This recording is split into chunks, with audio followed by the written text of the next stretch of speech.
We wasn't even on the highway yet. We were on the entrance ramp.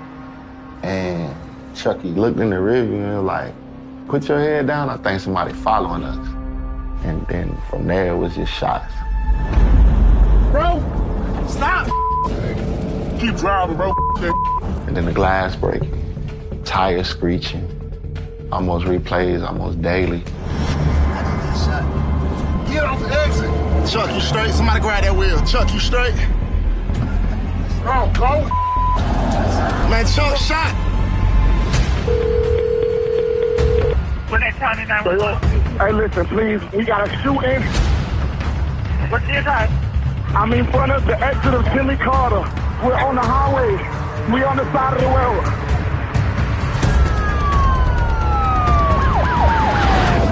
Right, baby, we here. We here, Chuck. We here. Hey, Chuck.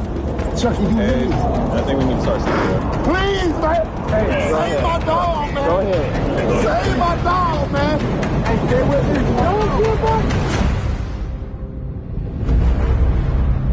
For those most affected by a homicide, I still listen to his music. It still gives me a sense of his presence.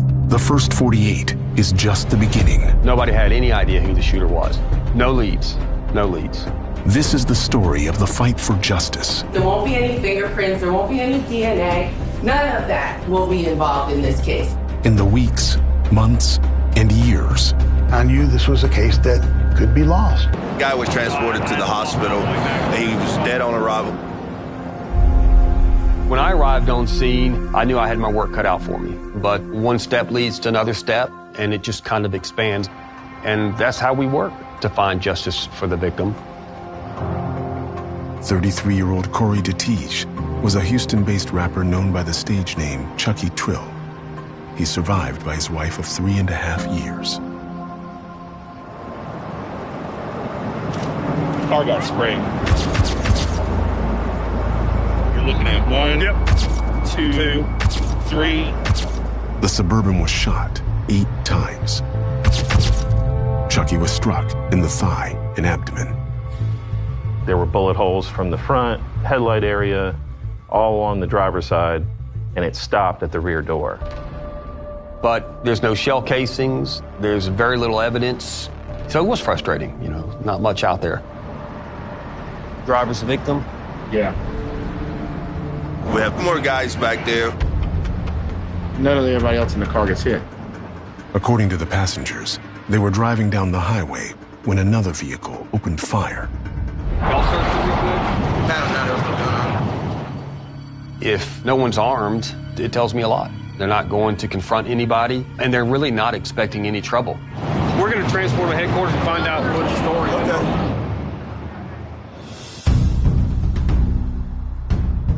2 hours in.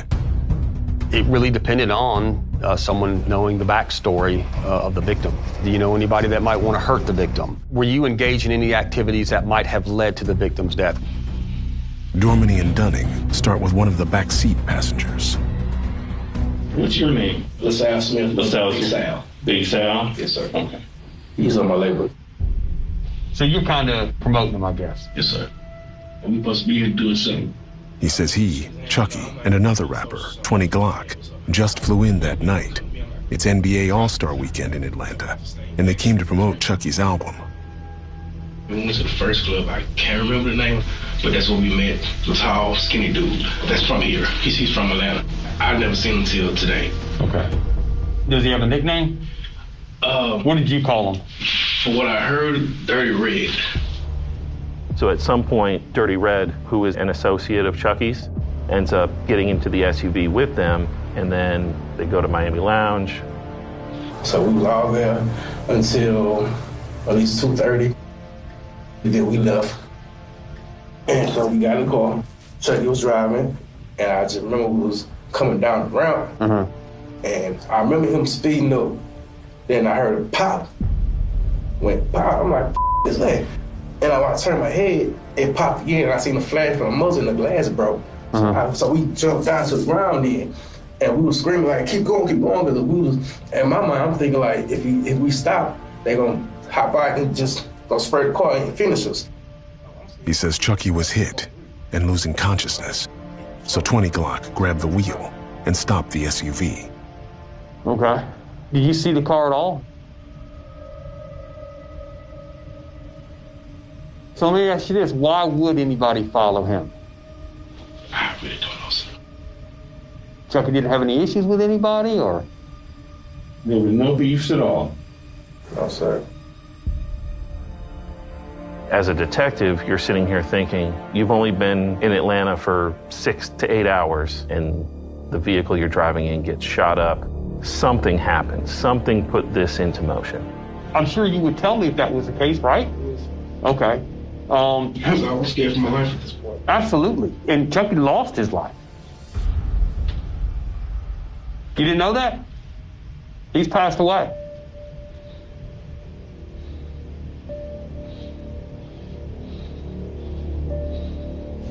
I didn't want to believe it. That's a normal reaction. It tells me that he's probably telling me everything that he knows. He's not trying to hold back anything. So that's the kind of reaction I want to see. Well, I'll tell you what, I'm going to give you a second here, and we're going to go talk to the others, okay? Oh, but...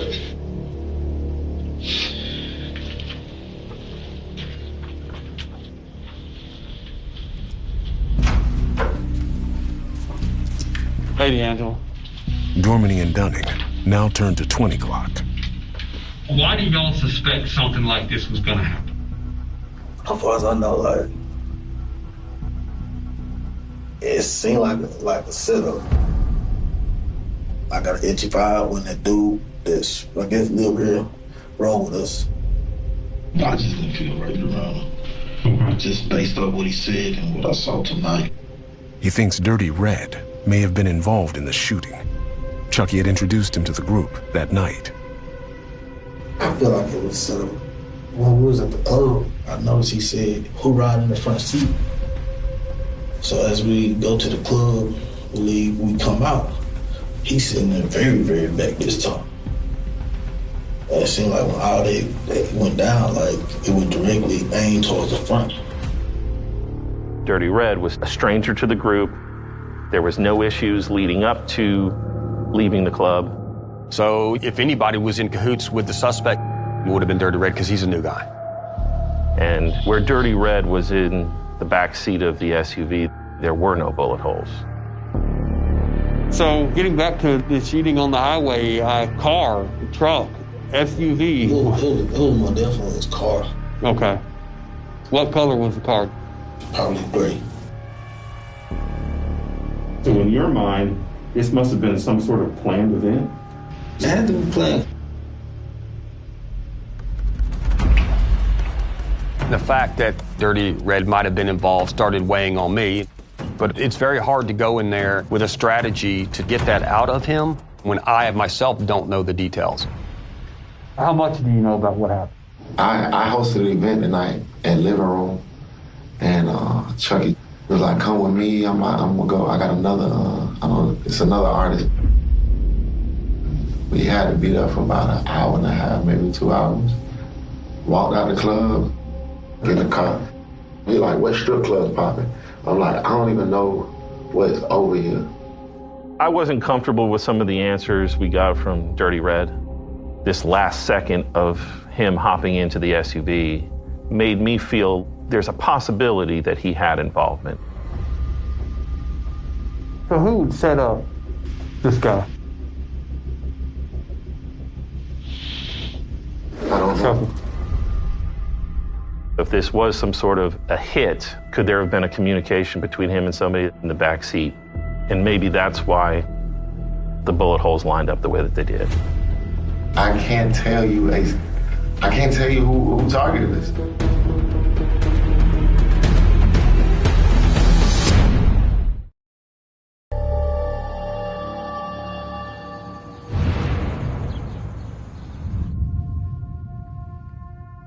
This is our first picture when Chucky was incarcerated.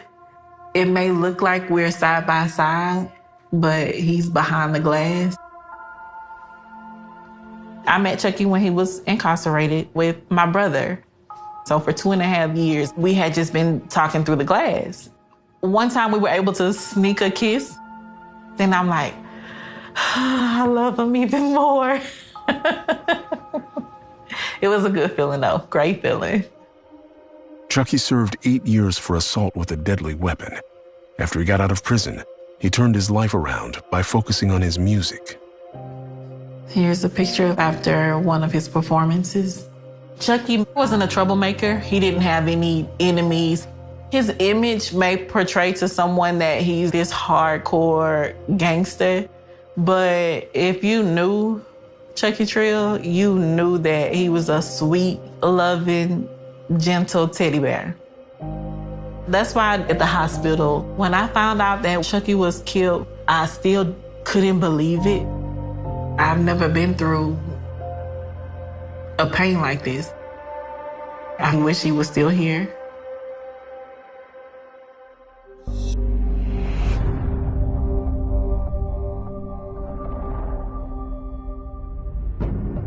Four hours into the investigation. So if I had to focus on something, who would I focus on? Who would you tell me to focus on? The car shot up pretty good, okay? So someone wanted to kill somebody, okay? I want to see him deny it to the T, essentially, that no, that's crazy, I didn't have anything to do with it. So let's just say your group was targeted tonight. Who do you think was the one that was going to be targeted? You think it was Chucky?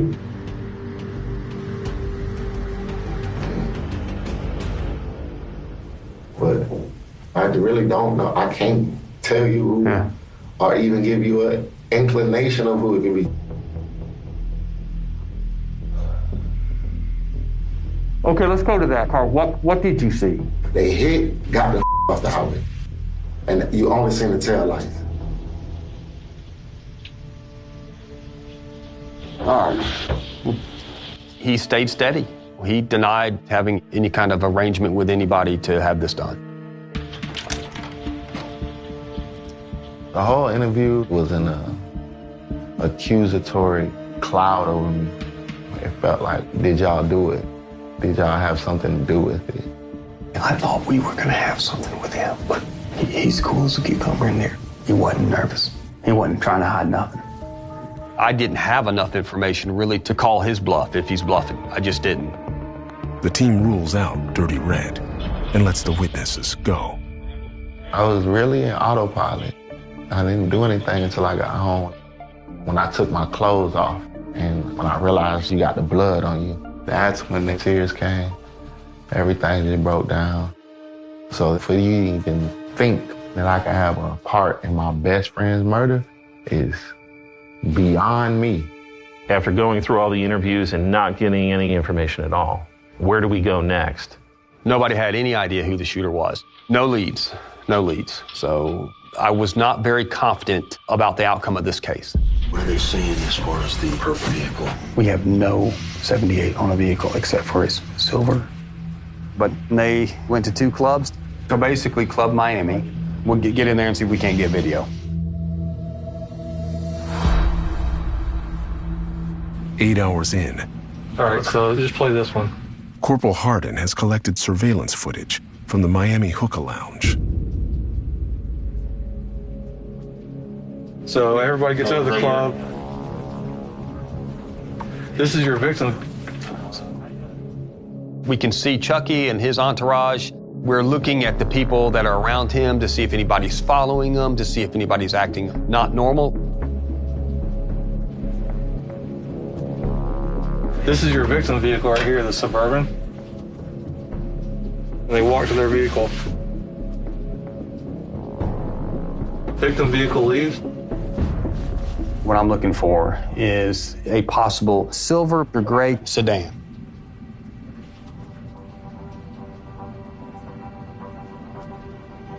Right here. The dark charcoal or dark gray car. Within a few seconds, that silver vehicle follows Chucky's SUV out of the parking lot for the club in the direction of the interstate. Go back. That's the vehicle right here? Yeah. The same car entered the lot 20 minutes before Chucky left the club. From the time it enters the parking lot until the time it leaves. At no time did anyone get out of the vehicle. So that's suspect already. And then once our victim's vehicle starts up and takes off, they back out and they follow him. It looks, and actually was, a stalking. I mean, he was hunting his prey. Me knowing what is gonna happen, you can feel the tension in the air. It is like a lion on a hunt.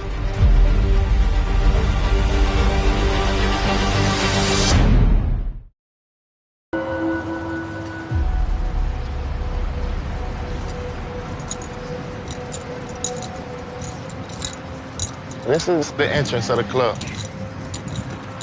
It's called I Lounge. We used to perform at this spot.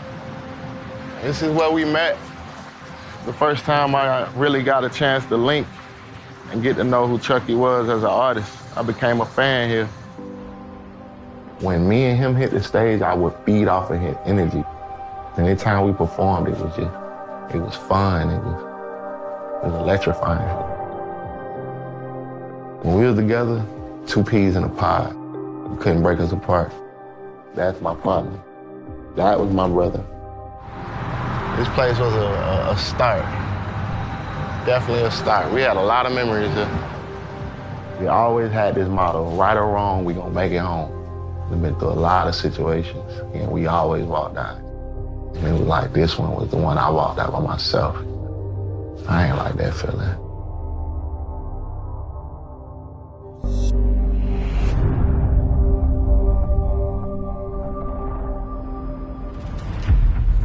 The 11 hours since Chucky's shooting death. These guys came here and waited on him. That's straight up hit. I need to find out a motive, a relationship between the victim and the suspect. See, it looks like a BMW to me. I just need a tag. The team can't make out the plate number. Using Flock, which is a license plate reader system. We needed to check some cameras that capture license plates of vehicles as they go through intersections. If you give me a few minutes, I might be able to come up with it.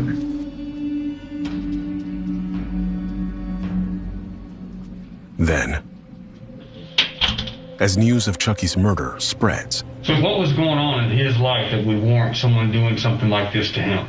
That's what I wanted to talk about. A tipster comes forward. So he was, I would say like a middleman between like drug trafficking. According to the tipster, Chucky made extra money selling cocaine to a man from Detroit. So last year, back in July, the guy came to Houston. Well, this time the distributor didn't have any drugs. So Chucky contacted somebody else. On this particular day, they were meeting some new providers, so to speak. So they met up with these two people. Chucky gets in the backseat. Chucky was in the car negotiating with these individuals. And now they're dealing with $80,000. But Detroit, he didn't want to dally around too much. He just wanted to pay these guys the money and get his drugs. And he threw the money to the guy front seat. He threw his lap. Detroit tossed the 80 grand to the new suppliers before Chucky had the drugs. And the car drove off with the money and Chucky, went down the street, stopped, got out, pistol whipped Chucky, and had him walk back to where Detroit was. He was like, man, they robbed me. Chucky had a necklace that he still had on his neck. And Detroit's like, well, why didn't they take your chain if they robbed you? Detroit probably thought that Chucky was complicit in this drug transaction where he was ripped off. 2 weeks later, Chucky got a call from someone he knew. He told me, man, somebody just came up to me and offered me $10,000 to kill you. Chucky, he paid Detroit back half of his money. He owed him like $35,000. Okay, and you don't know his real name? No. His nickname is Leg. I think they call him because he doesn't have legs. I guess he was hit by a train. Is it double amputee or? Mm-hmm. He has fake legs. everything changed on a dime. I went from really feeling not good about the case to thinking that we were getting close to knowing who did it. Before Dorminey can follow up on Legs, as soon as I found this, I brought it up to you. results from the license plate readers come in. I ran all BMW silver, gray on a flock. We see this gray BMW go through the intersection up there near 85 and Indian Trail, which is close to Miami Lounge, around the time of the homicide. They compare the images from Flock to the video from the Miami Hookah Lounge. Yeah, that's the car. There you go. Then on the front of it, there is a tag. Pulled history of the vehicle. 90 minutes earlier, at 1 a.m., the same BMW also hit near the first club that Chucky went to. I conducted a search on the vehicle registration and the driver's license. James Thomas. I just remember getting that return and pops on my screen that on his driver's license there's a restriction. Prosthetic aids required. That's on his because license. he's a double amputee. That's legs. I looked at Dunning and I said, this is it. This is our suspect.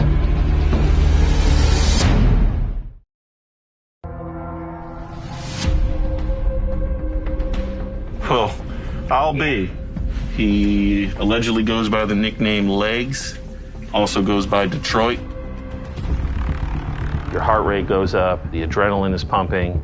I immediately shout out to Dorminey that all the information that the tipster gave us is 100% spot on. 34-year-old James Thomas served 2 years for accessory after the fact and felony possession of a firearm. So I got his Instagram, says he's a musician. A rapper with the moniker Legs Diamond. He and his girlfriend are expecting a son.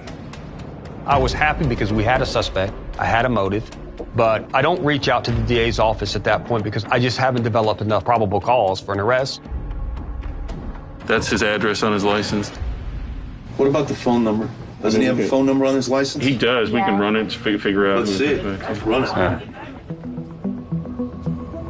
What we're trying to do is put them there at the scene. So the plan is to get cell phone records. We knew that was Legs' vehicle. Now you're looking to put his digital devices there, phones, iPads. You could say, yeah, I lent my car to this individual that night.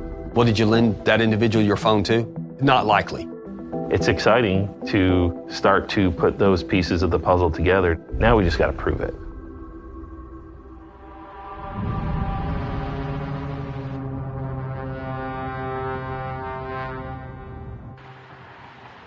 Almost 4 months later, I got my geofence here, I got my Google response, I got the tower dump.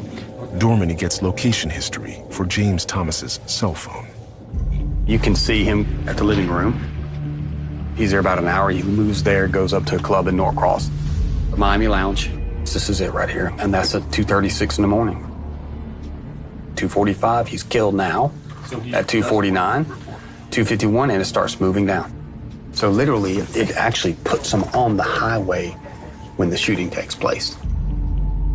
You have got a net that is just getting tighter and tighter around Legs. Got motive, pictures, and digital evidence. The team now has enough to charge James Thomas with Chucky's murder. It's a good win for us. It's a good win for Chucky's family. And now we're looking to make an arrest. So he's got a lot to answer for. We'll kind of pass it on to our fugitive unit and get him. See if he won't come in and talk to me about it.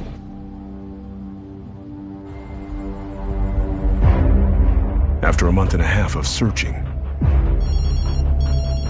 Yes. They gave me a call and said, hey, we got him.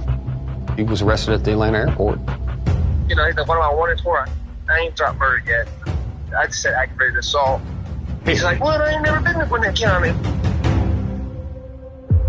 Dorminey heads over to the jailhouse to interview Legs. He didn't even give me that chance. He looked at me up and down. He said, I know who the you are and I ain't talking to you. I'm going to talk to my attorney.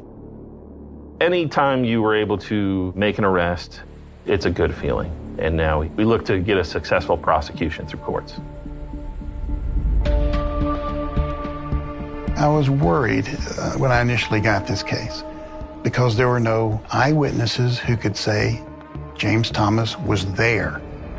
When you're dealing with a case that is based on circumstantial evidence, the jury may find themselves wanting more. We had to show the motive. He told me, somebody just came up to me and offered me $10,000 for killing.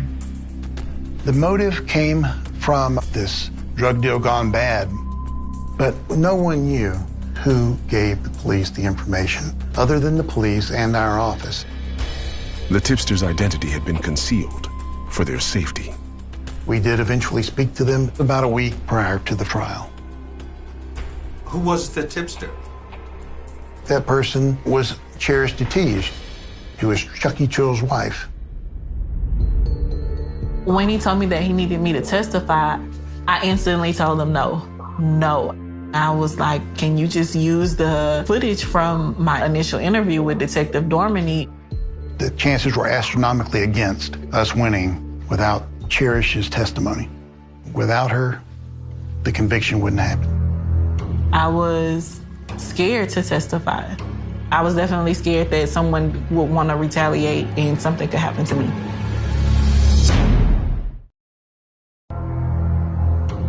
Cherish's dilemma was this. Her husband would not get justice without her. But if James Thomas were to be acquitted, he could be free to enact revenge on her. That's a hard choice. Cherish has only a week to decide if she'll testify.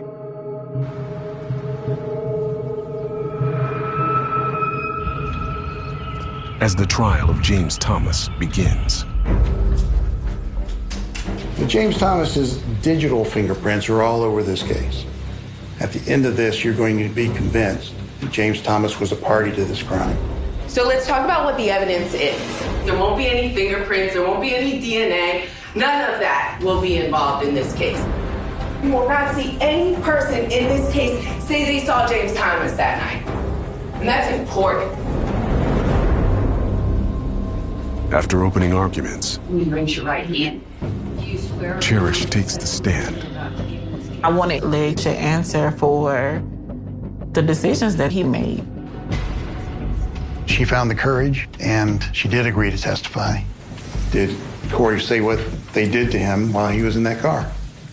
Corey said that they took the bag that contained the 2 bricks of cocaine. She knew the entire drug story as the deal happened. She was the source of the motive, fully and completely through her.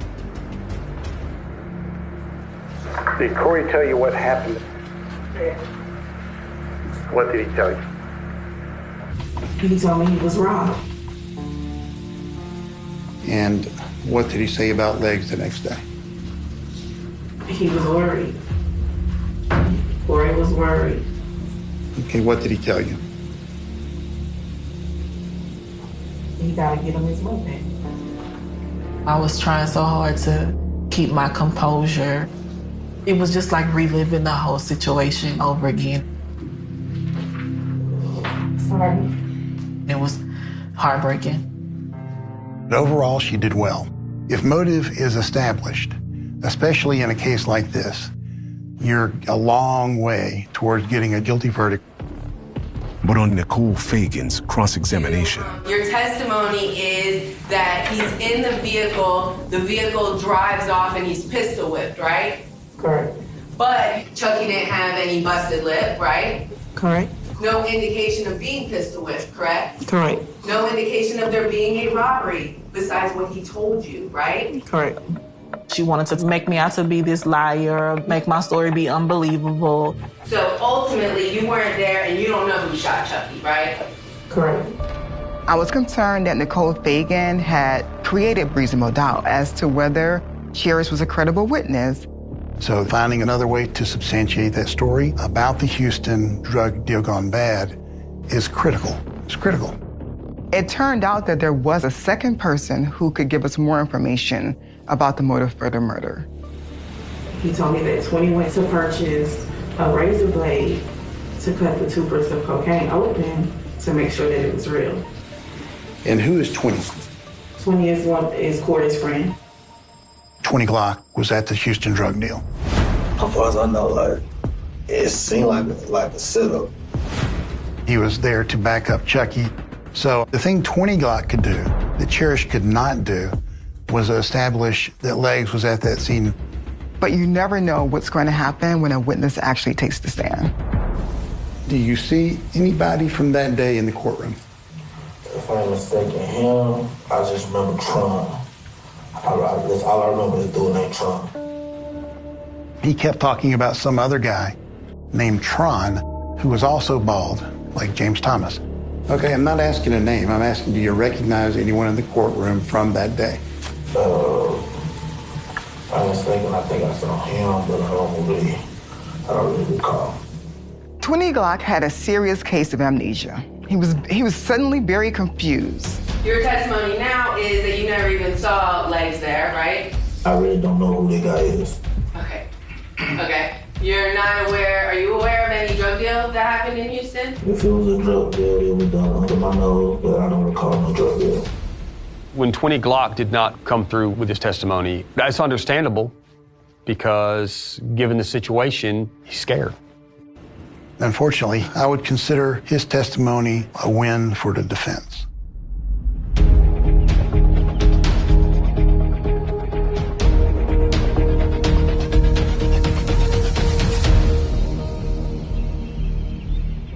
Thank you.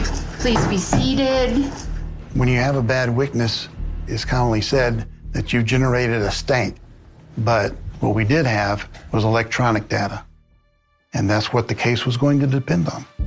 But cell phone data, geofencing, it's not sexy. It's not something that the jury is used to hearing.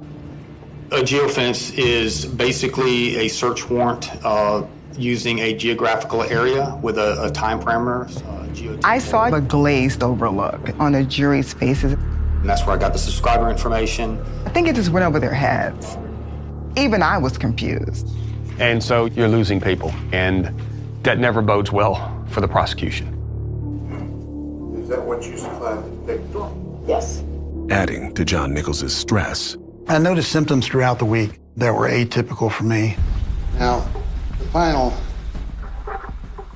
thing we're going to discuss here, I was having gaps in memory. I wasn't retaining things like I could. At that point, I didn't know what was happening.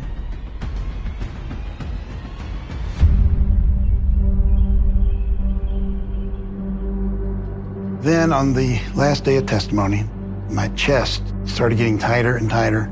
My breath became shorter and shorter. You could see that he was a little clammy. He just didn't look right. Your Honor, let me approach. Sir. I wrote a note at that point to the judge that I was having tightness in my chest and I just needed a break. Hey, can you get EMS in here? He had all the symptoms of having a heart attack. So very, very upsetting. The first thing that flashed through my head is, I hope John's okay. And the very next thing was, what are we going to do with this trial?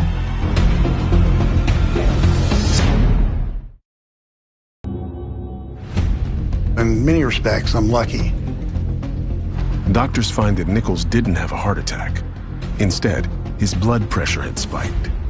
Lucky that it wasn't worse, but I knew the trial might continue without me, and I was a little concerned about that. Good afternoon, ladies and gentlemen. I hope you enjoyed your lunch. That decision is up to the judge. So unfortunately, this case cannot go forward, and I granted a motion for a mistrial. I'm thinking in my head that a mistrial means that everything is over and he's gonna be getting out. A mistrial means that we'll pick up from the very beginning of the trial on a different date. A mistrial can be a good thing or it can be a bad thing. But I did not have high hopes for the second time. The second time was going to be a battle. So the state offers James Thomas a plea deal, voluntary manslaughter, and 15 years in prison. He did not take that deal. He was not interested in it at all. If you're not willing to take a plea, then you definitely feel like you're gonna beat this. They were very confident about their case. For both the prosecution and defense. Hey man, The retrial will be handled by new teams with new tactics. It started with the feedback from the prior jury. They felt it was taking too long for the full picture to come into focus. But we did get a second chance, essentially, at it, to try a new strategy. All right, who was the first civilian? Pretty sure that was Cherish. Right. I wanted to get fewer exhibits, condense the case down to fewer witnesses, and right after we set the crime scene, I believe we moved on to Cherish to give the motive. I was ready to give it a crack.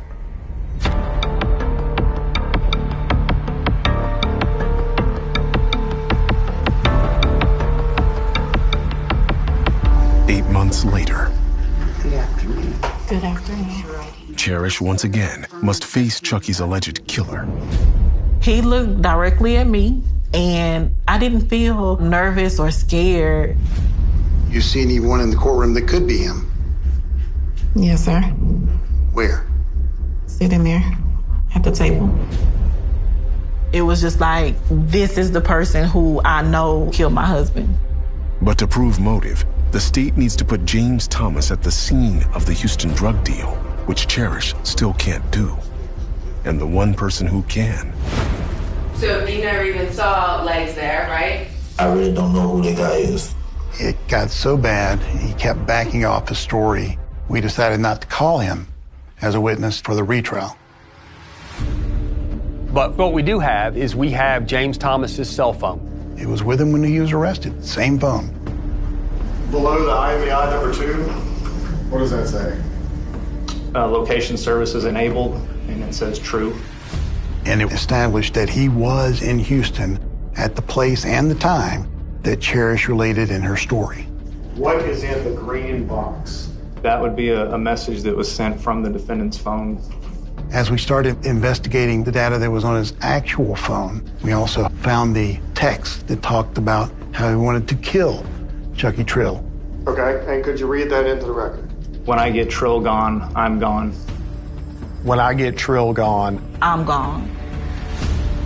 In other words, once he got Chucky killed, he was going to leave Houston. That's a direct threat on Chucky Trill's life. And I think that particular point was very persuasive to the jury.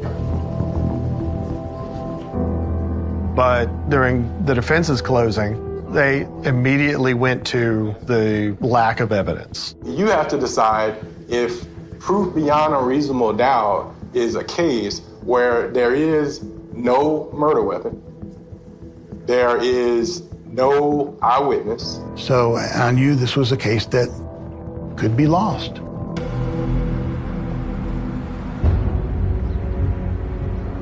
During your deliberation, you must not communicate with anyone other than your fellow jurors. After 8 hours. Has the jury reached its verdict? Yes. Okay, if you would hand that to Patty. When they announced it, my whole body shook, like I was that nervous. It only took maybe 5 seconds for her to read it, but this is the longest 5 seconds of your life. Count 1, malice murder. We, the jury, find the defendant guilty. I just, I dropped my head. It was just like a big sense of relief. It was bittersweet. I was happy to get justice. I was not happy to see another man go into the system. Before the sentencing. On the early morning of March 5th, 2021, your actions ripped my heart apart. Cherish addresses Chucky's killer. How will I live on without my husband? He had plans. We had plans. You took a part of me that I can never get back. James Thomas's fate is now in the hands of the judge. Count 1, malice murder. I'm sentencing you to life without the possibility of parole. Count 3, aggravated assault. I'm sentencing you to 20 years. The judge sentenced James Thomas to life plus 105 years. And after the trial, as is his right, James Thomas was given a chance to speak. I sympathize greatly for them. My condolences. I can't bring their son back, but I did not take their son. Like, I'm innocent and I don't feel like justice was served at all. He definitely showed no remorse. He didn't care. I feel like he's where he should be. And I hope it remains that way.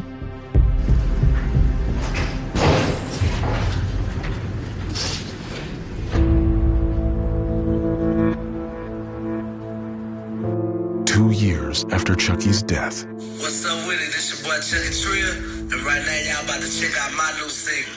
His widow and his best friend keep his memory alive.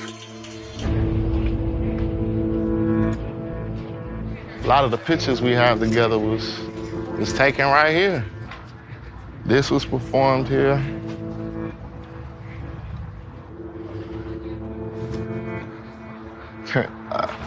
Is it tough to look at those? Very much so. Haven't been here since. Chucky took a part of me when he left. That's why I wear sunglasses. I have to hide the pain. I have to hide the pain. Even though it's been, a while since he's been gone, I still listen to his music, especially the songs that he dedicated to me. It still gives me a sense of his presence. And I'll just smile and I'll say, I miss you too, baby. Or I love you too, baby. Because it just makes me feel like he's thinking of me and I'm thinking of him too.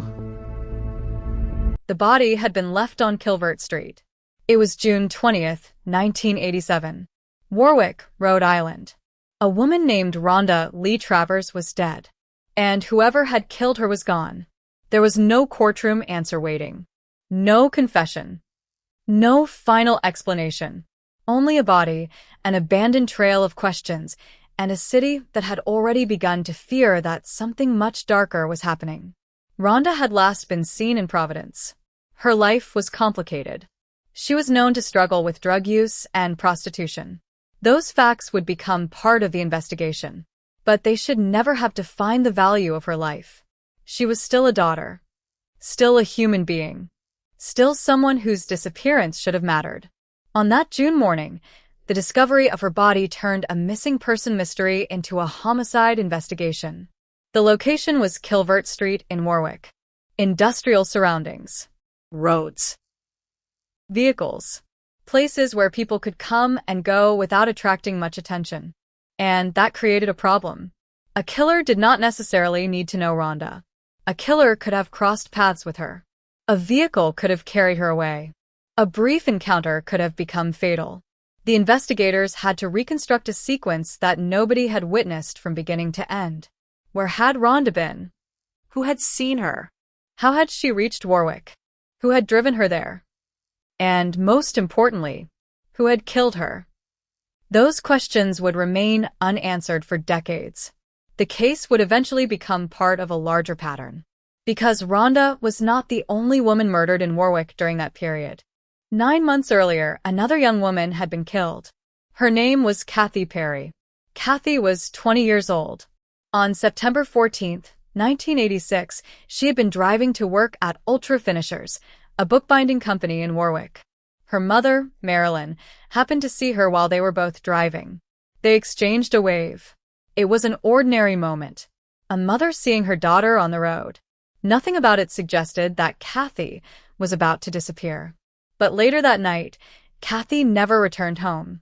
Her abandoned vehicle was eventually found. Her body was discovered behind Arlington Trailer Sales on Quaker Lane. The two cases were different, but investigators eventually saw a disturbing similarity. Both women had been killed in Warwick. Both had been found away from where they were last seen. Both cases went unsolved. And the city was left wondering whether the two murders were connected. Then came Rhonda. June 1987. Kilvert Street. Another woman dead. Another investigation. Another family forced to live with unanswered questions. The fear was not limited to one neighborhood. People knew something was wrong. 2 women had been murdered within months. And the killer or killers had not been identified. The years that followed were unforgiving. Investigators pursued leads. Names surfaced. Suspects were considered. Information was evaluated. Some people were ruled out. Others could not be connected to the crimes. And eventually the cases became cold. Cold did not mean forgotten. It meant unresolved. The files remained. The memories remained. The questions remained. But active investigations eventually become old investigations. Detectives retire. New officers arrive. Priorities change. Resources move elsewhere. And the people who originally knew every detail of a case eventually leave the department. That is what happened in Warwick. The murders of Kathy Perry and Rhonda Travers faded from the center of public attention. But they never disappeared completely. Years later, Warwick Police Sergeant Fred Pierce became involved in the city's cold cases. He had spent decades in law enforcement. He eventually became responsible for long-standing, unsolved homicides. There were many. Some were connected to organized crime. Others had different circumstances. But Kathy's case stayed with him. And then something happened that changed the investigation. A phone call. Not a dramatic confession. Not a mysterious cassette. A phone call from an informant. The informant was connected to the Rhode Island Department of Corrections. Chief Inspector Robert Bob Catlow had heard about Pierce's work on Kathy's case. He told Pierce that a longtime informant at the adult correctional institutions was willing to provide information. The informant claimed to know who had killed Kathy. Then came the name. Pierce referred to the person only as Stanley. It was not the suspect's real name. Pierce deliberately used a pseudonym when discussing him publicly. But the name was not entirely unfamiliar. Several years earlier, a West Warwick detective had already mentioned Stanley to Pierce after Kathy's case received renewed attention. The detective believed Stanley might be worth examining. Why? Because Stanley had previously been convicted of manslaughter in another cold case. The case involved Cheryl Johnson. Pierce had looked at the possibility. At that time, he had not been convinced that Stanley was responsible for Kathy's murder. So the lead went nowhere. Years passed. Then the informant brought the name back. This time, Pierce listened differently. The information concerned a suspect who had apparently never been fully investigated in connection with Kathy's murder. And now the detective had a reason to look again. He began digging into Stanley's history. The old case. The old conviction. The timeline. The locations. The connections. The details that had seemed insignificant years earlier suddenly deserved another examination. That is the nature of a cold case. A fact does not necessarily change. The meaning of the fact can change. A name can sit in a file for decades. A detective can dismiss it. Another detective can read the same name years later and see something completely different. That possibility is what kept Warwick's investigation alive. But Rhonda Travers remained at the center of another unresolved question. Was the same person responsible for both murders? The possibility had been considered. The circumstances created similarities. Both women had been found dead in Warwick. Both cases had remained unresolved. And decades later, investigators were looking again. The renewed investigation did not simply reopen old files. It brought new strategies, new interviews, new information, new ways of evaluating what investigators had previously believed.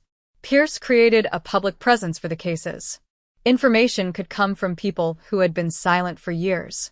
Someone who had been afraid in 1987 might be willing to speak decades later. Someone who had dismissed a memory might suddenly understand its importance. Someone who had heard a name in a bar, on a street, or inside a prison might finally decide to tell investigators. Time can destroy evidence. But sometimes time also changes people. People talk. Secrets surface. Old loyalties disappear. And memories that were once buried can return. That was the hope. The murders had remained silent for decades. But the investigation was no longer willing to accept silence as the final answer. Rhonda's case was still officially unresolved. That fact mattered. It meant investigators could not simply announce a killer because a theory appeared convincing. They needed evidence. They needed corroboration. They needed something strong enough to survive scrutiny. And that standard was especially important after so many years. The public might want a dramatic conclusion. A headline might demand a shocking revelation. But a real cold case does not end because a story sounds convincing. It ends when evidence establishes what happened. For Rhonda, that evidence had not yet produced a final answer. Her name remained in the cold case files. Her murder remained unresolved. And the person responsible remained unidentified in the official record. But investigators were no longer standing exactly where they had stood in 1987. They had new information. They had new investigative techniques. And they had a suspect whose name had surfaced again. The possibility was unsettling. Because sometimes the most disturbing suspects are not strangers who suddenly appear in a case. Sometimes they are names that were already somewhere in the background. Names that had been mentioned. Names that had been considered. Names that had once seemed irrelevant. Then something changes. A new witness. A new piece of evidence. A new connection. And suddenly the old name looks different. That was happening in Warwick. The past was beginning to move. The cases of Kathy Perry and Rhonda Travers were no longer simply stories from the 1980s. They were active questions again. And behind those questions were two women. Kathy. Rhonda. Two lives cut short. Two families left waiting. Two murders that had refused to disappear. The city had changed since 1987. The roads had changed. Buildings had changed. People had grown older. Some had died. Some had moved away. But the evidence that survived could still matter. And that was the reason detectives kept looking. Not because they could promise a dramatic ending. Not because they could guarantee a conviction. But because the cases were not finished. Rhonda Travers had been murdered. Someone had done it. Someone knew something. And somewhere between Providence and Warwick, between the last moments of Rhonda's life and the discovery of her body on Kilvert Street, there was a sequence of events that investigators still needed to reconstruct. For decades, that sequence had remained hidden. Then a new generation of investigators began pulling at old threads. A name resurfaced. A forgotten lead gained importance. And the silence surrounding Warwick's cold cases began to crack. But Rhonda's killer had not yet been officially identified. The case remained open. The questions remained. And for the family of a woman whose life ended in 1987, the hardest part was still the same. They knew how the story ended. They knew Rhonda was dead. What they did not know was who was responsible. And after all those years, that unanswered question was still waiting inside the case file. The name inside the file was only a name. No confession. No courtroom testimony. No final forensic match. Just a possibility that had survived long enough to return. For investigators reopening the Warwick cases, that distinction mattered. They were not trying to manufacture an ending. They were trying to find one. Rhonda Lee Travers had been dead for decades. The city had moved on. The roads had changed. People who remembered 1987 had grown older. Some witnesses were gone. Some memories had faded. But the unanswered question remained exactly where it had always been. Who killed Rhonda? The investigation had begun with the discovery of her body on Kilvert Street. By then, whatever had happened to her had already happened. The killer had left. The scene could only tell investigators what remained. There were no cameras documenting the final moments. No modern phone records. No digital trail following a vehicle through Warwick. No electronic timeline showing where Rhonda had been minute by minute. Detectives had to work with the evidence available in 1987. They had to talk to people. They had to reconstruct movements. They had to examine physical evidence.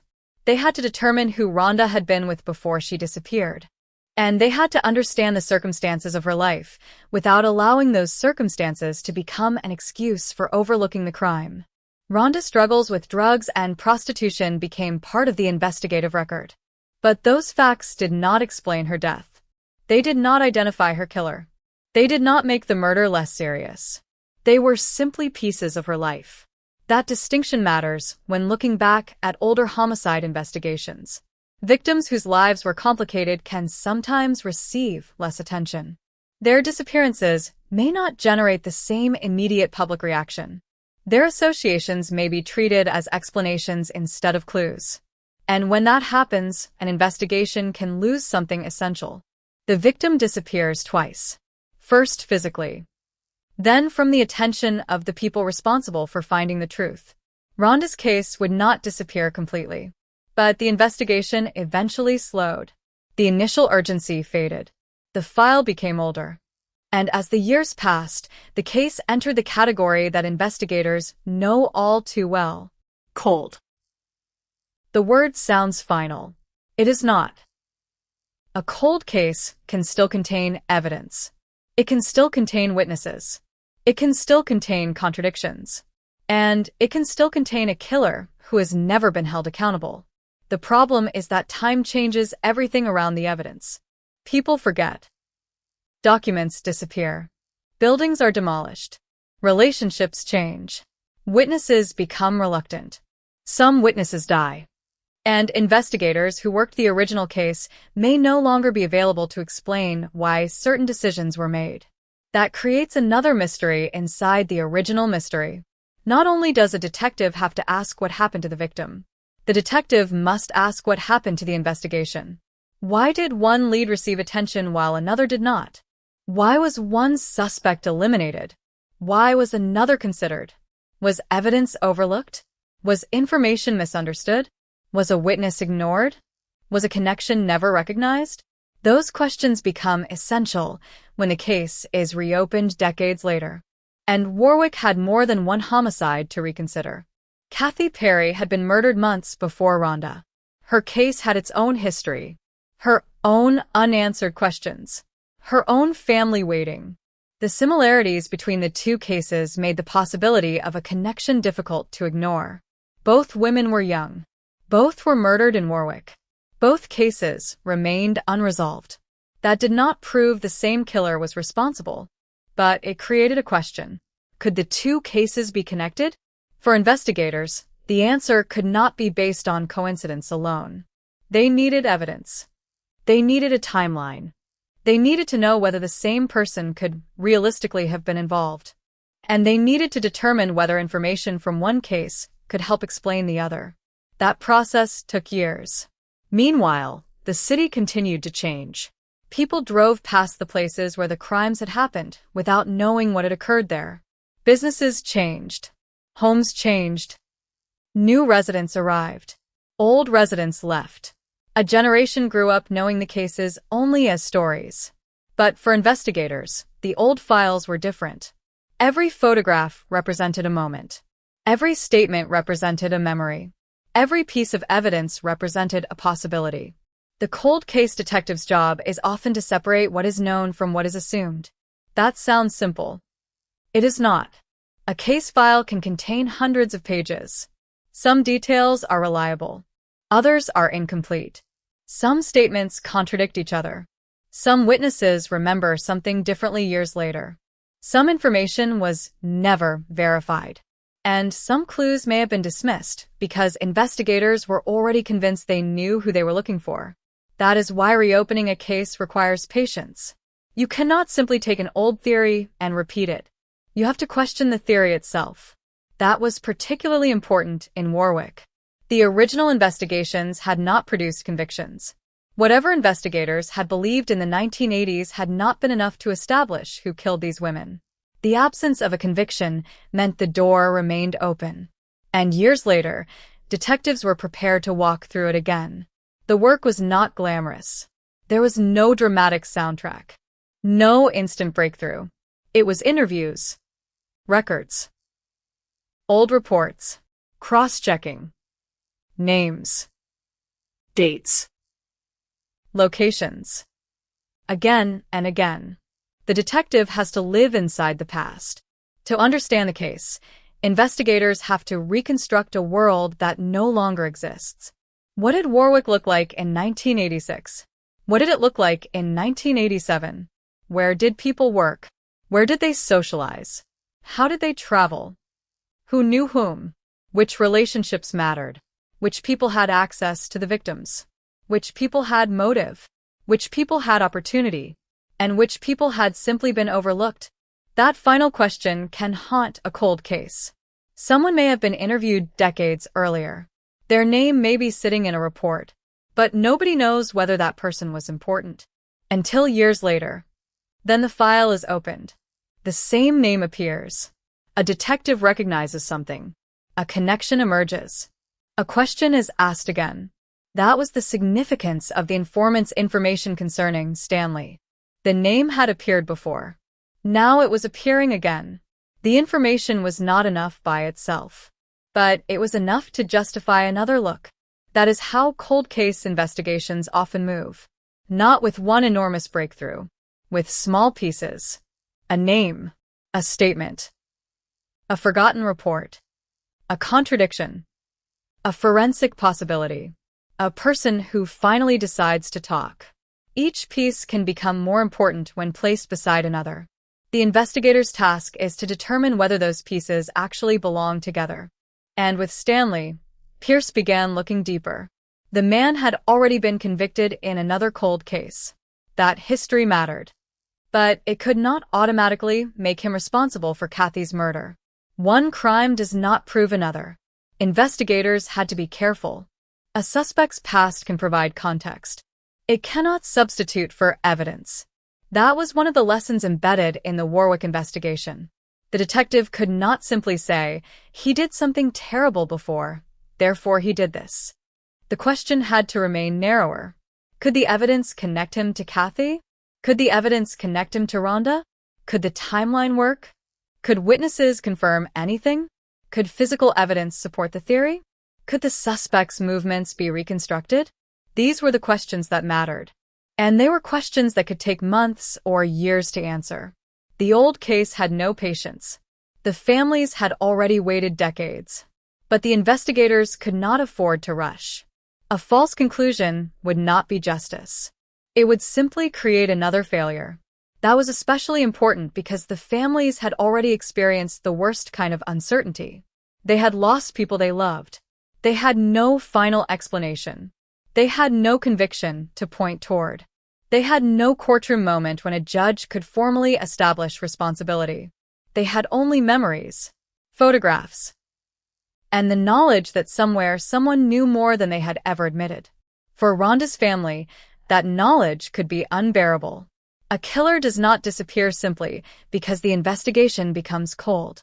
The killer continues living, eating, sleeping, driving, working, growing older. Meanwhile, the victim remains frozen at the moment of death. That is one of the cruelest realities of an unsolved homicide. Time moves for everyone except the person who was killed. Rhonda remained 20-something forever. The people who loved her aged. The investigators aged. The city aged. The world changed. But the murder remained. That is why cold case detectives often describe their work as giving victims a voice. The victim cannot speak. The evidence has to speak for them. And evidence does not always speak loudly. Sometimes it whispers. A name. A location. A vehicle. A statement. A forgotten connection. A piece of physical evidence preserved for decades. The challenge is hearing it.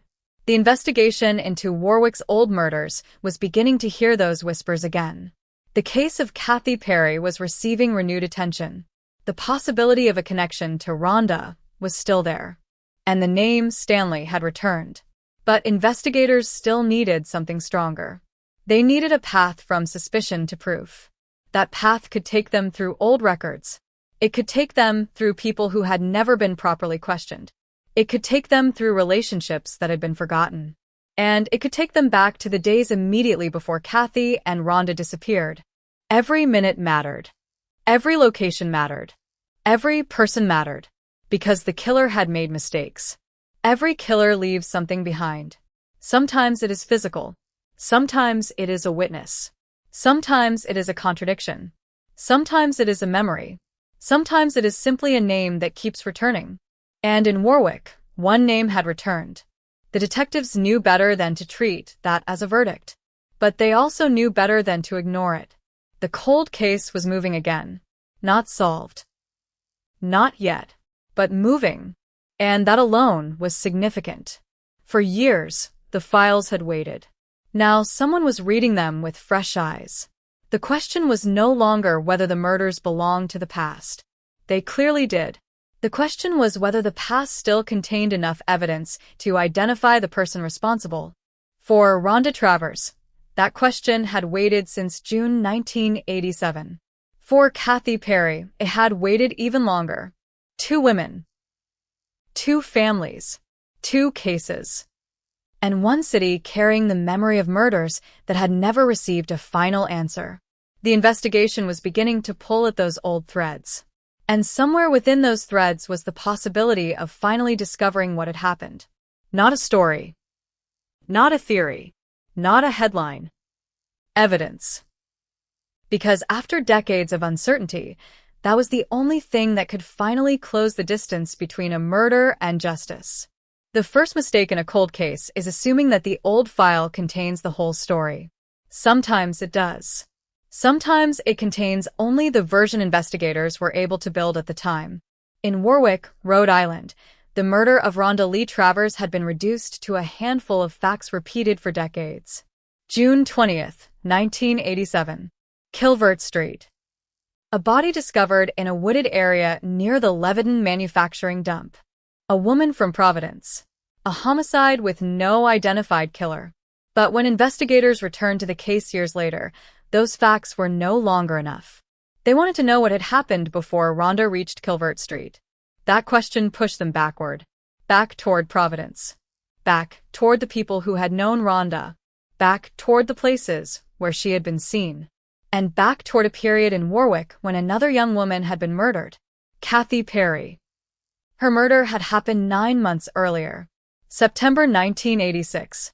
Kathy was 20 years old. She was working at Ultra Finishers in Warwick. She attended cosmetology school during the day. Her future was beginning to take shape. On the evening of September 14th, she drove to work in her 1979 Mercury Capri. She crossed paths with her mother on the road. They waved. It was an ordinary moment. The kind of moment nobody remembers until something terrible happens afterward. Kathy worked until approximately 2:15 the following morning. After her shift, she stopped at a gas station. She spoke with a former high school acquaintance who worked there. Kathy said she was tired. She had class the next morning. She was alone.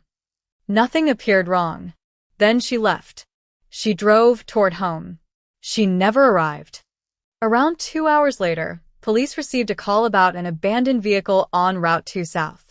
Kathy's Mercury Capri was there. A witness reported seeing a man with long hair drinking from a beer can. A large older green vehicle was parked nearby. Kathy's car was behind it. That witness became important. Police needed to know who the man was. They needed to know why Kathy's vehicle was abandoned. They needed to know whether he had seen her.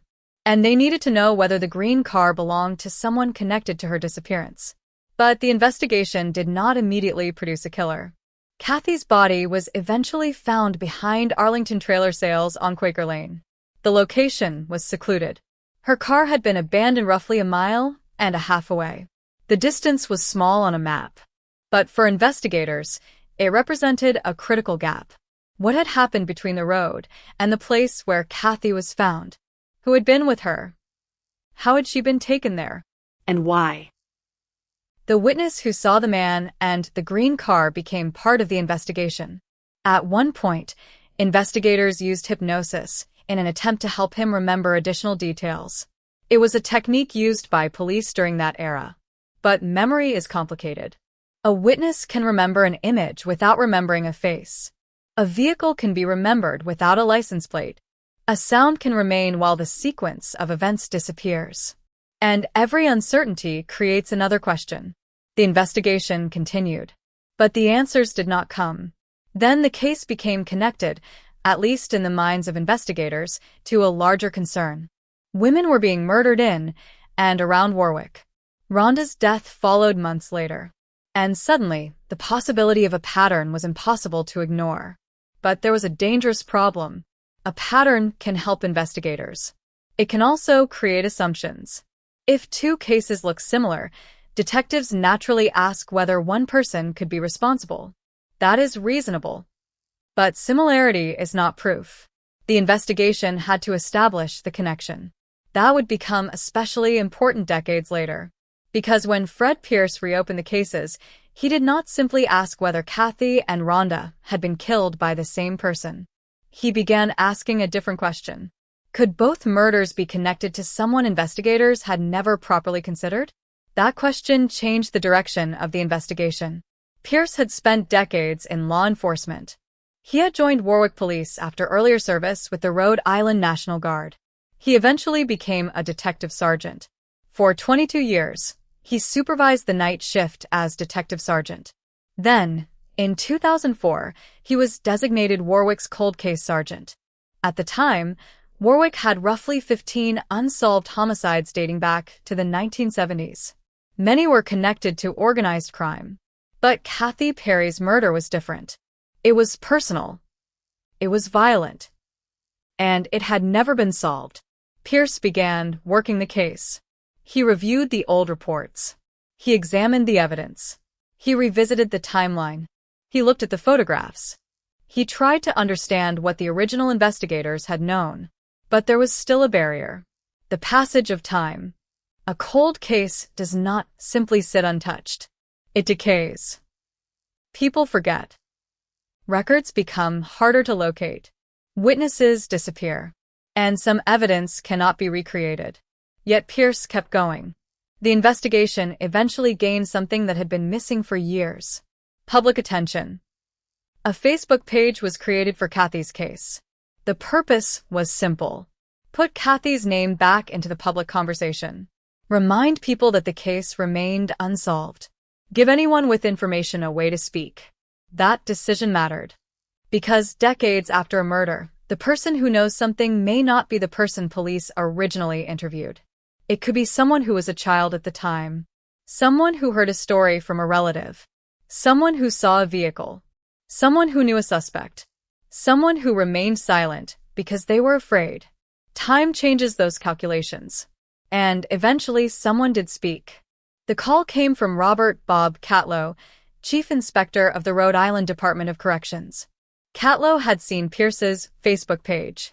He knew a long-time informant inside the adult correctional institutions. And according to Catlow, that informant knew who had killed Kathy Perry. That sentence changed the investigation. Because information from an informant is not proof. It is a lead. A lead must be tested. But the name attached to the information immediately caught Pierce's attention. Stanley. That was the pseudonym used for the suspect. It was not his real name. Pierce had requested that the real name not be publicly used. The reason was simple. An accusation is not a conviction. A suspect's identity should not become public merely because someone claims responsibility. But the name itself was not completely new to Pierce. He had heard it before. Years earlier, after local reporting about the reopening of Kathy's case, a West Warwick detective had contacted him. The detective had suggested Stanley deserved attention. Why? Because Stanley had previously been convicted of manslaughter in another cold case involving Cheryl Johnson. Pierce investigated the possibility. But at the time, he was not convinced Stanley was responsible for Kathy's murder. The lead did not develop. Then the informant called, and the same name returned. This time, Pierce reacted differently. He later reflected on how much time he might have lost by not paying closer attention when Stanley had first been mentioned.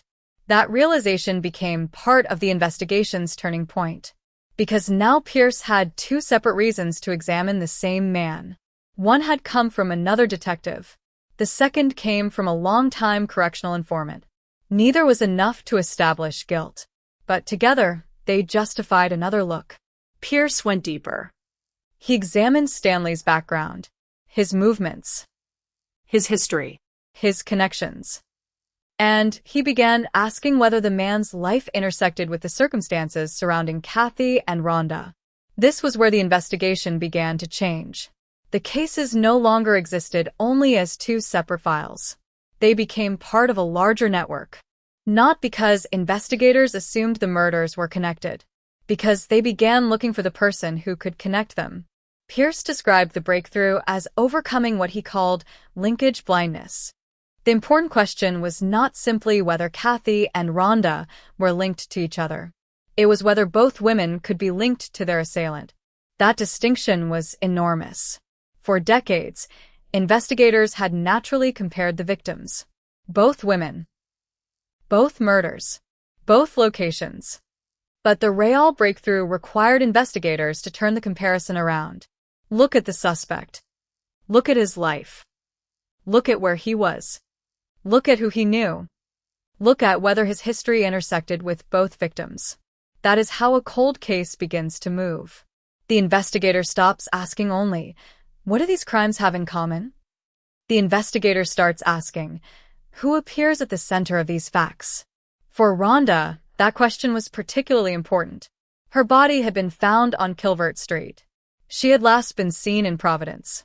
She had been living a life that exposed her to people and circumstances investigators had to reconstruct carefully. Her belongings were later found in another part of Warwick. Reports also described her body as having been dragged from a vehicle to the location where she was found. There did not appear to have been a struggle at the discovery site. No weapon was found there. Those details did not solve the murder. But they suggested something important. The place where Rhonda was found may not have been the place where she was killed. The killer may have brought her there. That meant investigators had to think about transportation. Vehicles. Routes. People who could move through Warwick without attracting attention. And suddenly, old questions surrounding Kathy's abandoned car became relevant in a different way. Kathy's vehicle. The green car. The witness. The secluded locations. The movements through Warwick. None of these details proved that one man killed both women. But together, they created a framework investigators could test. And testing was exactly what mattered. The cold case could not be solved by intuition. It could not be solved by a dramatic story. It needed corroboration. That was the difference between the old investigation and the new one. The old investigation had been trapped by the limitations of its time. The new investigation had decades of hindsight. It could examine information that had once seemed unrelated. It could compare records. It could use modern investigative methods. And it could ask people questions again. But one question remained. If Stanley had been involved, why had nobody connected him to the murders decades earlier? That question did not weaken the theory. It made the investigation more important. Because sometimes a suspect remains hidden not because investigators ignored every clue. Sometimes the clues existed separately. One detective had one piece. Another detective had another. A witness remembered a vehicle. An informant knew a name. A previous conviction created a background. A cold case investigator eventually placed the pieces beside each other. Only then did a possible pattern emerge. That was happening in Warwick. The investigation was no longer frozen, but it was not solved. Not yet. The name Stanley was still only a lead. Rhonda's murder remained officially unsolved. Kathy's murder remained unresolved. And the investigators still had to establish what could be proved. The families had already waited decades. They did not need another theory. They needed the truth. And that meant the detectives had to follow the evidence wherever it went, even if it led away from the story everyone had believed for years. Because in a cold case, the most dangerous words are not, "we don't know." They are, "we already know." Warwick's investigators were finally willing to admit that they did not know. And that admission opened the door. Behind it was an old name, a forgotten lead, a convicted killer from another case, an informant willing to talk, and two women whose murders had remained unanswered for far too long. The files were open again. And this time, detectives were not searching for the easiest explanation. They were searching for the one that could survive the evidence. The deeper Fred Pierce went into the old files, the less comfortable the investigation became. Because the case was not simply missing an answer. It was missing a reliable path to the answer. For years, investigators had worked with fragments, names, statements, vehicles, locations, rumors. and the unavoidable fact that two women had been murdered in Warwick within 9 months of each other. Kathy Perry disappeared after leaving work in the early morning hours of September 15, 1986. Rhonda Travers was found dead on June 20, 1987. Different women. Different circumstances. Different lives. But the same city. And the same terrible result. No one had been arrested for either murder. That fact remained. The files had never received the final line investigators wanted. Solved. Instead, they carried the word that every family dreads. Unsolved. Pierce understood what that meant. A cold case is not just an old investigation. It is an investigation that has failed to reach the person responsible. That distinction matters, because a case can be old and still active. A detective can retire. A witness can move. A suspect can disappear. But the murder does not disappear. The victim does not disappear. And the unanswered question does not disappear. Pierce had spent years working inside Warwick Police. He knew the city. He knew the department. He knew how investigations could change when years passed. By the time he became the department's cold case sergeant in 2004, Warwick had roughly 15 unsolved homicides dating back to the 1970s. Some were connected to organized crime. Others were different. Kathy's case was one of the cases that stayed with him. There was something particularly disturbing about it. She had been young. She had been working. She had plans. She had been heading home. And somewhere between the gas station and the place where her abandoned car was discovered, everything changed. Her mother had seen her that evening. They had waved to each other. There had been no warning. No dramatic goodbye. Just an ordinary moment that made the disappearance harder to understand. A normal night had turned into a murder investigation. And then there was the abandoned Mercury Capri. The car was found on Route 2 South. The location was only a few miles from Kathy's home. It was also along the route she would have taken. The car was there. Kathy was not. That meant the investigation had to reconstruct what happened at the roadside. Did she stop voluntarily? Was she forced to stop? Did someone approach her? Was another vehicle involved? A witness reported seeing a man near the car. He was described as having long hair and drinking from a beer can. An older green vehicle was nearby. Those details became part of the case.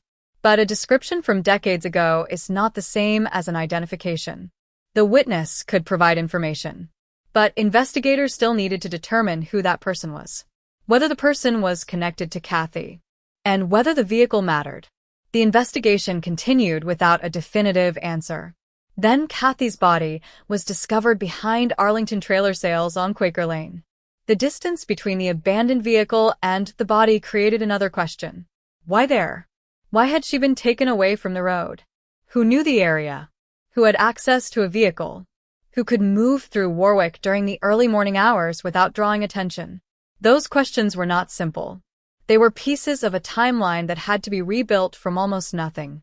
And while investigators were still struggling with Kathy's murder, another woman would die. Rhonda Travers. 9 months later, her body was found on Kilvert Street. The case entered the same city, the same era, the same atmosphere of fear. Investigators could not ignore the possibility that the murders were connected. But suspicion was not proof. That became increasingly important as the years passed. A connection between two murders can be tempting. It can give investigators a theory. But a theory can become dangerous if detectives begin forcing evidence to fit it. The task was not to make the cases connected. The task was to determine whether they actually were. That distinction would become central to Pierce's work. He had to approach the cases with the possibility that they were connected, but also with the possibility that they were not. And that meant following the evidence. The original investigation had already produced a long list of people. As Pierce explained, names always come up in homicide cases. People are considered. They are checked. They are ruled out. Sometimes they have alibis. Sometimes evidence points elsewhere. Sometimes investigators simply cannot establish a connection. That process is normal. What matters is what happens when a name comes back years later. Stanley came back.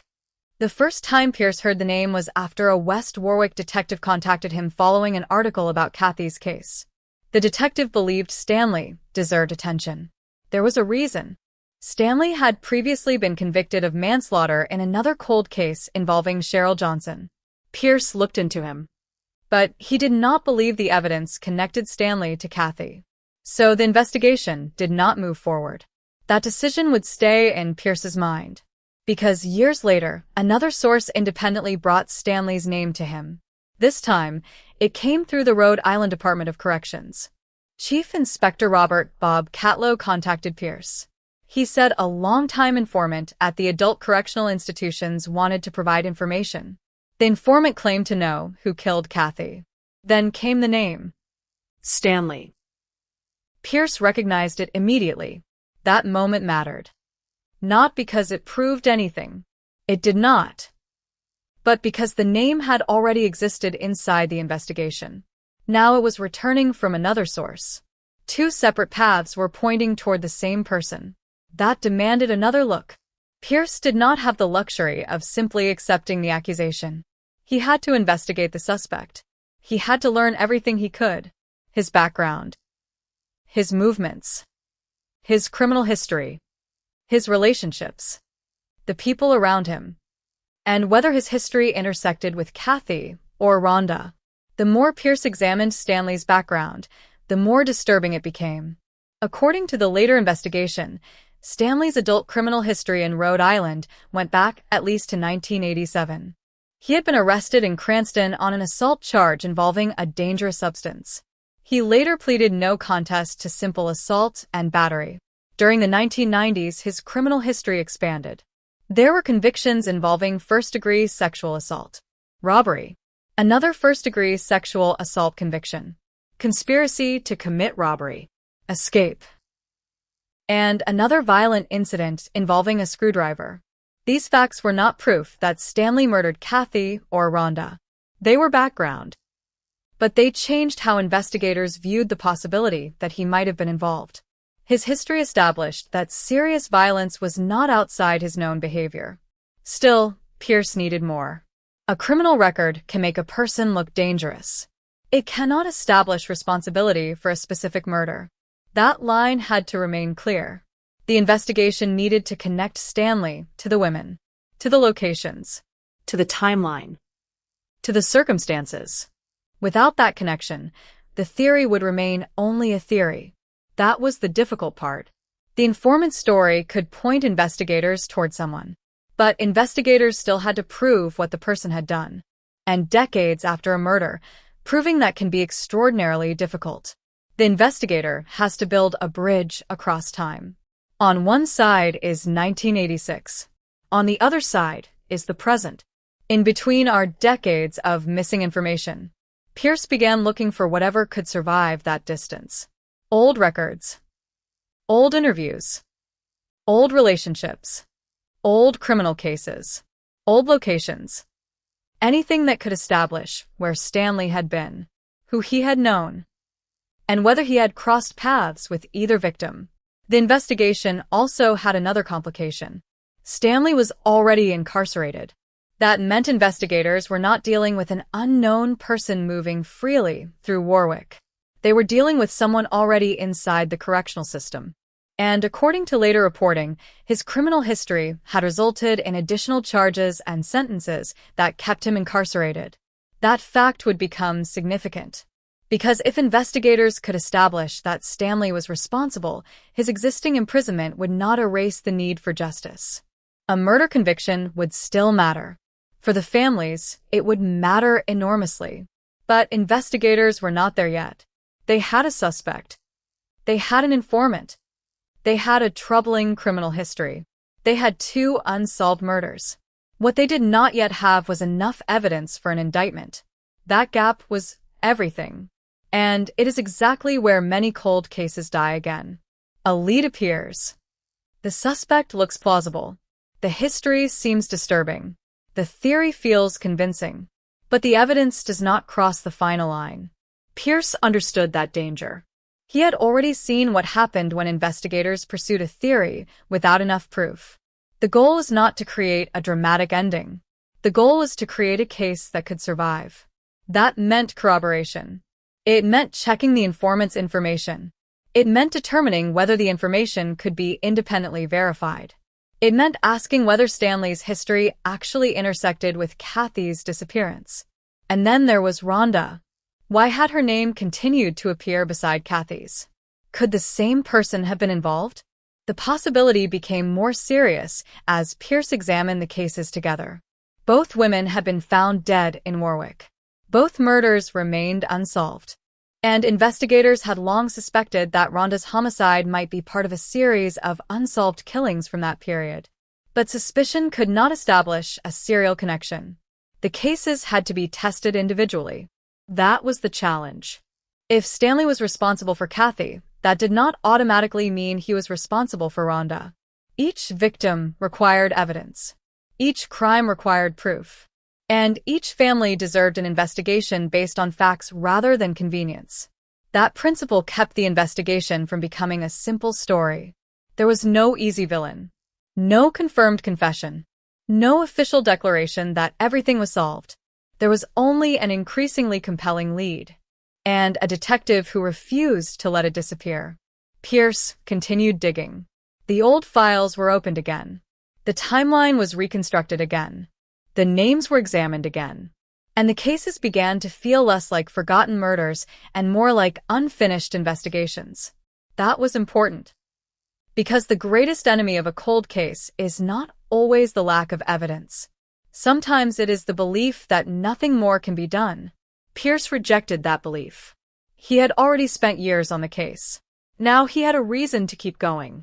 The informant had provided a name Pierce had heard before. A name connected to another violent case. A name attached to a criminal history that became increasingly difficult to ignore. But a name was still just a name. The investigation needed something stronger. Something that could move the case from possibility to proof. And that search brought Pierce deeper into the history of Warwick's murders. The more he looked, the more one fact became impossible to escape. The old cases had never really gone away. They had simply been waiting. Waiting for a witness to speak. Waiting for an investigator to ask a different question. Waiting for evidence to be seen in a different context. And perhaps, waiting for someone to finally connect pieces that had been sitting apart for decades. Rhonda Travers was still waiting. Kathy Perry was still waiting. Their families were still waiting. And the investigators were now standing at the edge of something that could either become the breakthrough they had been searching for, or another dead end. The difference would come down to evidence. Nothing else. The case had reached a dangerous point. There was finally a name. There was finally a direction. But there was still no certainty. For decades, that had been the difference between a lead and a solution in Warwick. Investigators had names before. They had theories before. They had suspects before. What they had never had was enough evidence to close the case. Now Fred Pierce was determined not to repeat the same mistake. He had the name Stanley. He had information from a long-time prison informant. He had an earlier suggestion from another detective. And he had a criminal history that demanded attention. But none of those things, individually or together, could simply transform suspicion into guilt. The murders of Kathy Perry and Rhonda Travers required something more. They required a connection. The question was no longer merely whether Stanley was a dangerous man. The question was whether he had crossed paths with Kathy. Whether he had crossed paths with Rhonda. Whether he had been in the right place at the right time. And whether evidence could establish what he had done. That meant returning to 1986. Kathy's final hours had to be reconstructed again. She had been at work. She had been preparing to leave. She had spoken to someone at a gas station. She had plans for the following morning. Then she disappeared. Her Mercury Capri was found abandoned. Her body was found later. Every one of those facts was important. But the most important question was still the gap between them. What happened after Kathy left the gas station? That gap had haunted investigators for decades. A young woman leaving work in the early morning. A vehicle later found abandoned. A body discovered away from the vehicle. a witness who remembered a man and a green vehicle, and no final explanation. The investigation had to move through those gaps carefully. A witness remembered seeing a man with long hair drinking from a beer can. An older green vehicle was nearby. Was the man connected to Kathy? Was he simply a passerby? Was the vehicle involved? Was it unrelated? At the time, investigators did not have enough to answer those questions. The years did not make the answers easier, but they made them more important. Because when a case is reopened, investigators are not looking for the perfect memory. They are looking for consistency. A detail repeated independently can become important. A location that appears in multiple accounts can become important. A name that surfaces from different sources can become important. And sometimes a suspect who was once dismissed can return to the center of the investigation. That was what had happened with Stanley. The first mention had not produced a breakthrough. The second mention changed things. The informant had not simply offered a random name. The informant claimed to know who had killed Kathy. That was a serious allegation. Pierce had to determine what the informant knew, how the informant knew it, whether the information could be independently confirmed, and whether there were details that only someone close to the crime could have known. Those questions became critical. An informant can be wrong. An informant can lie. An informant can repeat rumors. An informant can have personal motives. But an informant can also provide information that investigators cannot obtain anywhere else. The detective's job is to determine which one is happening. Pierce did not have the luxury of guessing. He had to investigate. That investigation led him deeper into Stanley's background. And the background was extensive. By 1987, Stanley had already encountered the Rhode Island criminal justice system. He had been arrested in Cranston in connection with an assault involving a dangerous substance. He later pleaded no contest to simple assault and battery. The following year, he was convicted of breaking and entering. Then came the 1990s. A first-degree sexual assault conviction. A robbery conviction. Another first-degree sexual assault conviction. A conspiracy conviction. Escape. Another violent incident. The record painted a picture of repeated criminal behavior.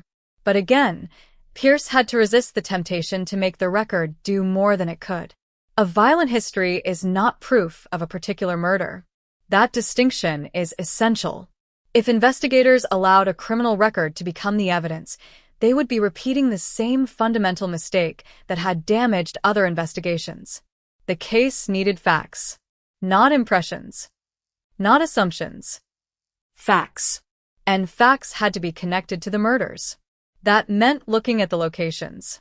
Warwick, Providence, the roads, the workplaces, the places where people met, the areas where the victims were last seen, the areas where their bodies were found, the movements of potential suspects.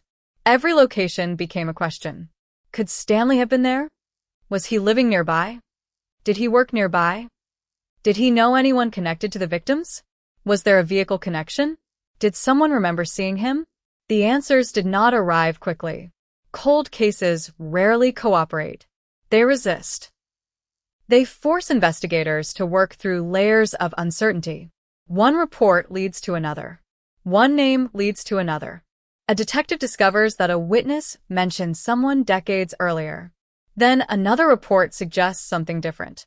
The investigator must decide which information deserves attention. And sometimes the most important clue is hidden inside something that originally seemed insignificant. That possibility was particularly important in Kathy's case. The old reports contained information about her car, the witness, the green vehicle, the location. Those details had been recorded decades earlier. But a report can be read differently when the investigator knows what questions to ask. Pierce could now compare those details with information about Stanley. He could examine whether his movements were consistent with what investigators knew. He could determine whether there was a plausible connection. He could search for people who had known him at the time. And he could revisit the broader question. Was Kathy targeted? Was the attack random? Did the killer know her? Or did the killer encounter her by chance? Each possibility required a different investigation. If the killer knew Kathy, Investigators needed to examine relationships.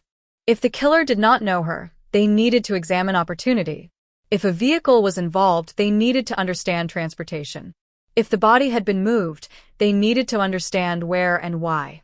These questions were not dramatic. They were methodical. But cold cases are solved through method, not through dramatic guesses, not through sensational headlines, not through the most frightening possibility. Evidence. That word remained at the center of Pierce's work. Evidence. The cases had been open for decades because evidence had never established responsibility. Now the investigation had to find enough evidence to change that. And the possibility of a connection between Kathy and Stanley created another problem. If Stanley was responsible for Kathy, could he also be responsible for Rhonda? The answer could not be assumed. Rhonda's murder had its own circumstances. She had been last seen in Providence. Her body had been discovered on Kilvert Street in Warwick. Her belongings were later found in another location. The reports indicated that her body had been dragged from a vehicle. There was no obvious struggle at the place where she was found. That detail mattered. It suggested that the location could have been a disposal site rather than the primary crime scene. The killer may have brought her there after the murder. That meant investigators had to think about transportation again. A vehicle. A route. A person capable of moving through Warwick. The same questions that surrounded Kathy's case began to appear again. But similarity still did not equal proof. It simply meant the possibility deserved investigation. And that investigation had to be done carefully. Because there was another danger. If detectives became convinced that one person was responsible for both murders, they might begin interpreting every fact through that assumption. That was precisely what they were trying to avoid. The goal was not to make the cases fit. The goal was to determine whether they fit. That distinction could determine whether the investigation finally succeeded or failed again. Pierce understood that. He also understood the pressure. The cases were old. The families had waited. The public wanted answers. Every new development attracted attention.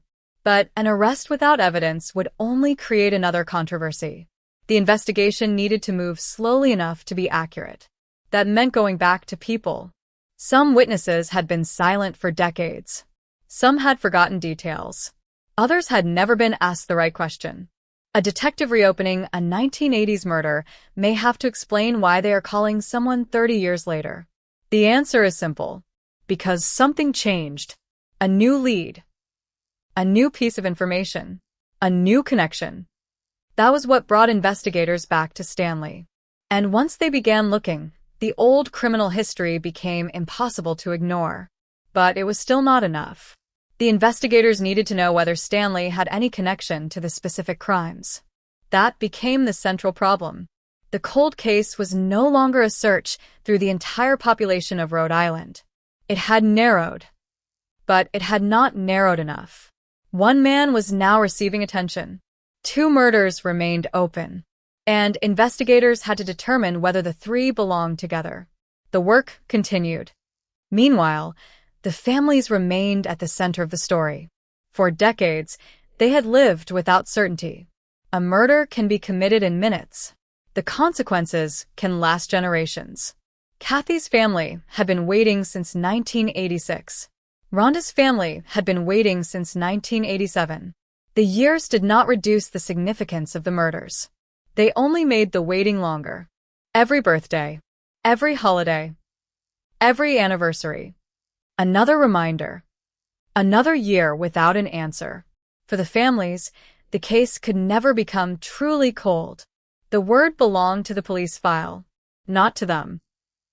And this is where the difference between a homicide investigation and a human life becomes impossible to ignore. Investigators see evidence. Families see a person. They remember a laugh, a voice, a face, a habit, a future that never happened. The detective has to reconstruct the crime. The family has to reconstruct the life. Both are searching for truth, but they experience the search differently. Pierce knew that. He understood that solving the case was not simply about closing a file. It was about answering questions that had remained open for decades. Who killed Kathy? Who killed Rhonda? Were the murders connected? And if they were, why had nobody seen the connection earlier? Those questions became more urgent as the investigation progressed. The name Stanley remained at the center, but investigators still needed to establish what the informant actually knew. The informant's credibility mattered. The details mattered. The source mattered. And the investigators had to determine whether any information could be independently verified. That is the slow part of cold case work, the part that rarely makes headlines. Detectives sit with reports. They compare dates. They search databases. They examine old files. They call people. They wait. They call again. They ask the same question differently. They test the answer. They look for contradictions. They look for confirmation. And sometimes they discover that a detail everyone thought was important was meaningless. Sometimes they discover the opposite. A detail everyone ignored becomes central. That possibility kept Pierce working. Because somewhere in the old investigation was something that had been missed. Maybe it was a witness. Maybe it was a relationship. Maybe it was a movement.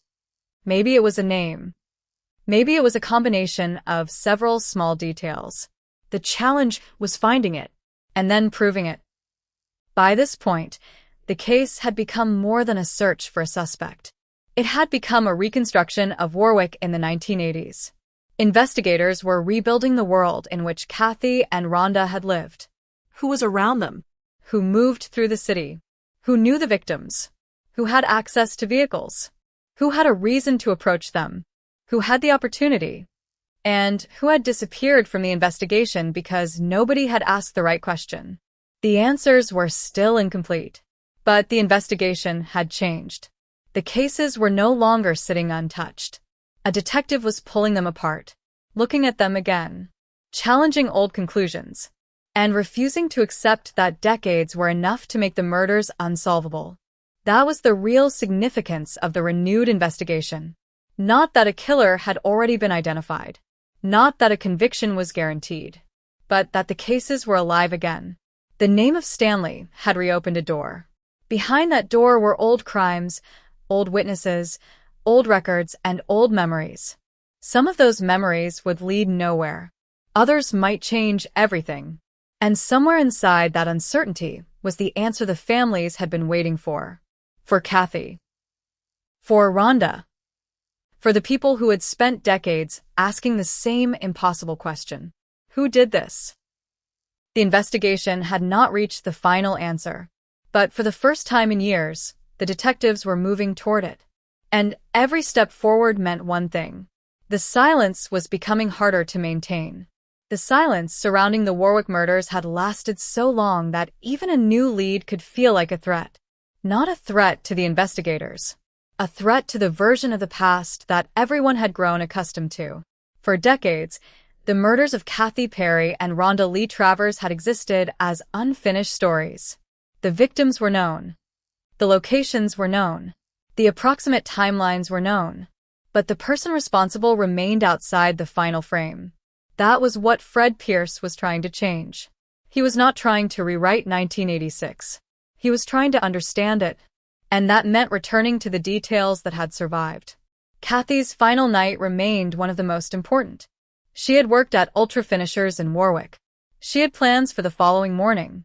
She had spoken with a former high school acquaintance at a gas station after leaving work. She was tired.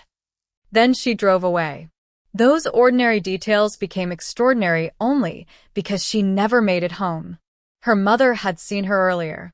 They had waved. Neither knew it would be one of the last moments they would ever share. That kind of detail can haunt a family for decades. Not because anything unusual happened. Because nothing unusual happened. There was no warning. No final argument. No dramatic Goodyear. Just a daughter on the road. Then an empty car. Then a body. The investigation had to bridge those moments. And every year that passed made the bridge harder to build. The witness who saw the man near Kathy's abandoned vehicle remained one of the few known windows into the early morning. He had seen a man with long hair. He had seen a beer can. He had seen an older green vehicle. But a description is not an identification. The mind can preserve an image while losing certainty about details. And decades later, even a sincere witness can struggle to separate memory from everything that happened afterward. Investigators knew that. So they could not simply take an old description and force it onto a suspect. They needed corroboration. They needed something that would place a person at the right location, at the right time, with the right connection. That was the standard. And it was not easy to meet.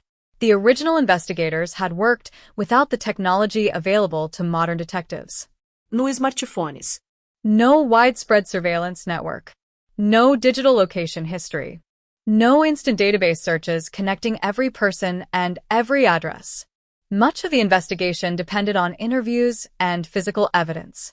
A detective could knock on a door, ask a question, write down the answer, then move to the next person. If someone lied, the lie might survive. If someone forgot, the missing memory might never be recovered. If a witness never came forward, investigators might never know the witness existed. That was the reality of 1986. And it became the reality of 1987. When Rhonda Travers was found dead on June 20th, the investigation entered another difficult phase. Now detectives had another homicide, another victim, another family, another unanswered question. Rhonda's life had been complicated. Her history included drug use and prostitution. Those details appeared in the reporting surrounding her case. But investigators reopening the murder had to look beyond them, because a victim's circumstances do not explain who killed her. They only describe part of the world she lived in. Rhonda had been last seen in Providence. Her body was discovered on Kilvert Street in Warwick. Her belongings were later found elsewhere. Investigators determined that her body appeared to have been dragged from a vehicle to the location. That raised a crucial possibility. The place where Rhonda was found may not have been the place where she died. That meant the killer may have used a vehicle. And if a vehicle had been involved, the investigation needed to determine whose. But decades had passed. Cars had disappeared. Owners had moved. Records had become harder to interpret. People who might have remembered a vehicle might no longer remember its color, model, or location. Again, time had become the enemy. Yet time had also created something else. Distance. And distance can change people's willingness to talk.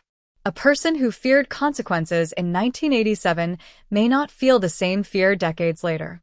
Someone who protected a friend may have fallen out with that friend. Someone who knew a secret may have decided that silence was no longer worth maintaining.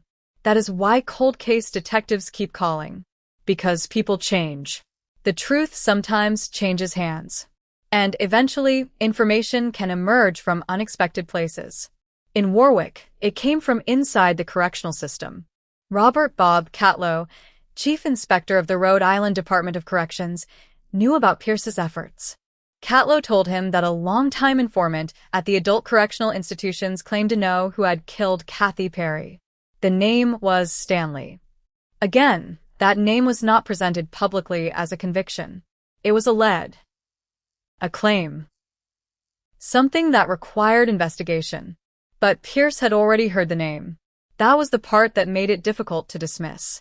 A West Warwick detective had previously mentioned Stanley after seeing renewed attention around Kathy's case. The detective believed Stanley deserved scrutiny. Stanley had previously been convicted of manslaughter in another cold case. Pierce had examined the possibility before. He had not been convinced. The connection to Kathy had not been established. The lead went nowhere. Then the informant independently returned the same name. Now Pierce had a reason to look again. This is where a cold case can change. Not because the evidence suddenly becomes conclusive. Because the investigator's question becomes sharper. The first time the question had been, could Stanley be connected to Kathy? The second time it became, why has Stanley's name appeared from more than one direction? That question was worth investigating. Pierce went deeper into Stanley's history. The criminal record was extensive. There were arrests and convictions beginning in the late 1980s. There were later convictions for serious violent crimes. The history was disturbing. But Pierce still had to separate background from evidence. That distinction is crucial. A detective cannot solve a murder by adding up a suspect's previous crimes. The question is always specific. What evidence connects this person to this victim? What evidence connects this person to this crime? What evidence connects this person to this location? That is the difference between suspicion and proof. Pierce understood that. So he kept digging. The investigation began to examine whether Stanley's life intersected with the lives of the victims. People. Places. Relationships. Movements. The goal was to find something that could be independently verified. The informant's statement was a starting point, not an ending. And that meant checking everything. Who was the informant? What access did the informant have? How could the informant have known? What exactly had been said? Were there details that could have been known only by someone with inside information? Could those details be confirmed through records or other witnesses? These questions were critical. A false informant could waste months. A truthful informant could unlock decades of silence. Investigators had to determine which one they were dealing with. Meanwhile, another issue emerged. Kathy's case had never been isolated from the larger story of Warwick. The murder had happened in a city that would soon see another young woman killed. That made the comparison unavoidable. Could one offender have been responsible for both? The question had to be approached carefully. Kathy's death did not prove anything about Rhonda. Rhonda's death did not prove anything about Kathy. But if the same suspect appeared in both investigations, the potential connection became more significant. That was what made the name Stanley so important. Not because it solved either murder, because it potentially gave investigators a person around whom the two cases could be tested. Could he have known Kathy? Could he have encountered Rhonda? Was he in Warwick? Was he in Providence? Did he have access to a vehicle? Did anyone remember him around the relevant times? Were there old records that could place him somewhere? Every question was another attempt to build a bridge across decades. The bridge had to be strong, because if prosecutors ever brought a case, every piece would be challenged. A defense attorney could question an informant. They could question an old witness. They could question a decades-old memory. They could challenge the interpretation of records. They could challenge the reliability of physical evidence. That meant detectives had to think beyond the arrest. They had to think about trial. Could the evidence survive? Could it convince a jury? Could it establish guilt beyond a reasonable doubt? Those questions forced investigators to be disciplined. They could not settle for probably. They needed proved. And that was where the investigation became painstaking. Old files were read again. Old information was compared. The detective looked for inconsistencies. He looked for information that had never been followed. He looked for names that appeared in one case but not another. He looked for connections between people. And he kept the possibility of linkage alive. The phrase linkage blindness would become important to Pierce's thinking. Investigators sometimes focus on similarities between victims. 2 women. 2 murders. 2 locations. But the more useful connection can sometimes be the offender, who moves between the cases, who appears around both, who has access, who has opportunity, who has a history that makes the theory plausible. That shift in perspective could change an investigation. Instead of asking why the victims were similar, ask what the perpetrator had in common with them. That was the direction Pierce was taking. And it forced him to confront an uncomfortable possibility. Maybe the killer had been visible all along. Maybe the investigation had simply been looking in the wrong direction. Maybe a person had been mentioned decades earlier and dismissed. Maybe the evidence had never been connected. Maybe the key was not new evidence at all. Maybe it was old evidence finally understood. That is one of the most frustrating realities of cold cases. The breakthrough is sometimes not a new clue. It is a new interpretation of an old clue. The old witness. The old vehicle. The old location. The old name. The same facts. Different eyes. That possibility kept Pierce working. And while he worked, the families continued to wait. For Kathy's family, the memory of that September night never ended. For Rhonda's family, June 1987 never became ordinary history. The rest of the world could forget. They could not. The anniversary of a murder does not feel like history to a family. It feels like a wound reopening. Every unanswered question returns. Who did it? Why? Was the killer ever questioned? Did investigators come close? Did someone know? Did someone stay silent? Those questions have no expiration date. That is why solving a cold case matters even decades later. Not because the past can be changed. It cannot. But because the truth can still be established. The dead cannot be brought back. But their families can receive an answer. A courtroom can establish responsibility. A conviction can create accountability. And an investigation can finally stop being a question. That was the goal. But the case was not there yet. The name Stanley had returned. The informant had spoken. The detective was listening. The old files were being reopened. Yet the decisive evidence was still missing. The investigation remained a race against time. Not because the killer was necessarily still free, but because witnesses were aging, records were disappearing, and memories were becoming harder to recover. Every day mattered. Every interview mattered. Every old report mattered. And somewhere inside those decades of silence was a detail that investigators believed could finally connect the pieces. The question was whether that detail would survive scrutiny. Because the difference between an unsolved murder and a solved murder can be incredibly small. One witness. One record. One contradiction. One overlooked connection. One piece of evidence that refuses to disappear. For Warwick, that search continued. And for Rhonda Travers, the question remained as painful as it had been since June 1987. Who took her life? For Kathy Perry, the question had remained unanswered since the early morning hours of September 15, 1986. Who did the same to her? 2 cases. 2 victims. 2 families. And a detective determined to discover whether the answers had been sitting inside the old files all along. The investigation was moving. But movement was not justice. The detectives needed proof. And until they found it, the word solved would remain out of reach. The problem with a 30-year-old murder is that every answer has to travel through time. A witness has to remember. A document has to survive. A location has to be identified. A suspect has to be placed somewhere. And every connection has to withstand the same question. How do you know? That question followed Fred Pierce through every stage of the investigation. He had a name. He had an informant. He had an old investigative lead. But he did not yet have the one thing a homicide investigator needs most: a chain of evidence. Without that chain, the case remained exactly what it had been for decades: unsolved. The murder of Kathy Perry had begun with an ordinary night. She worked. She left. She stopped at a gas station. She spoke with someone she knew. She said she was tired. Then she drove away. The next thing investigators knew for certain was that her car had been abandoned. That gap remained the center of the case.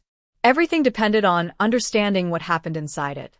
And the longer Pierce examined the old investigation, the more he understood how much uncertainty existed around those final hours.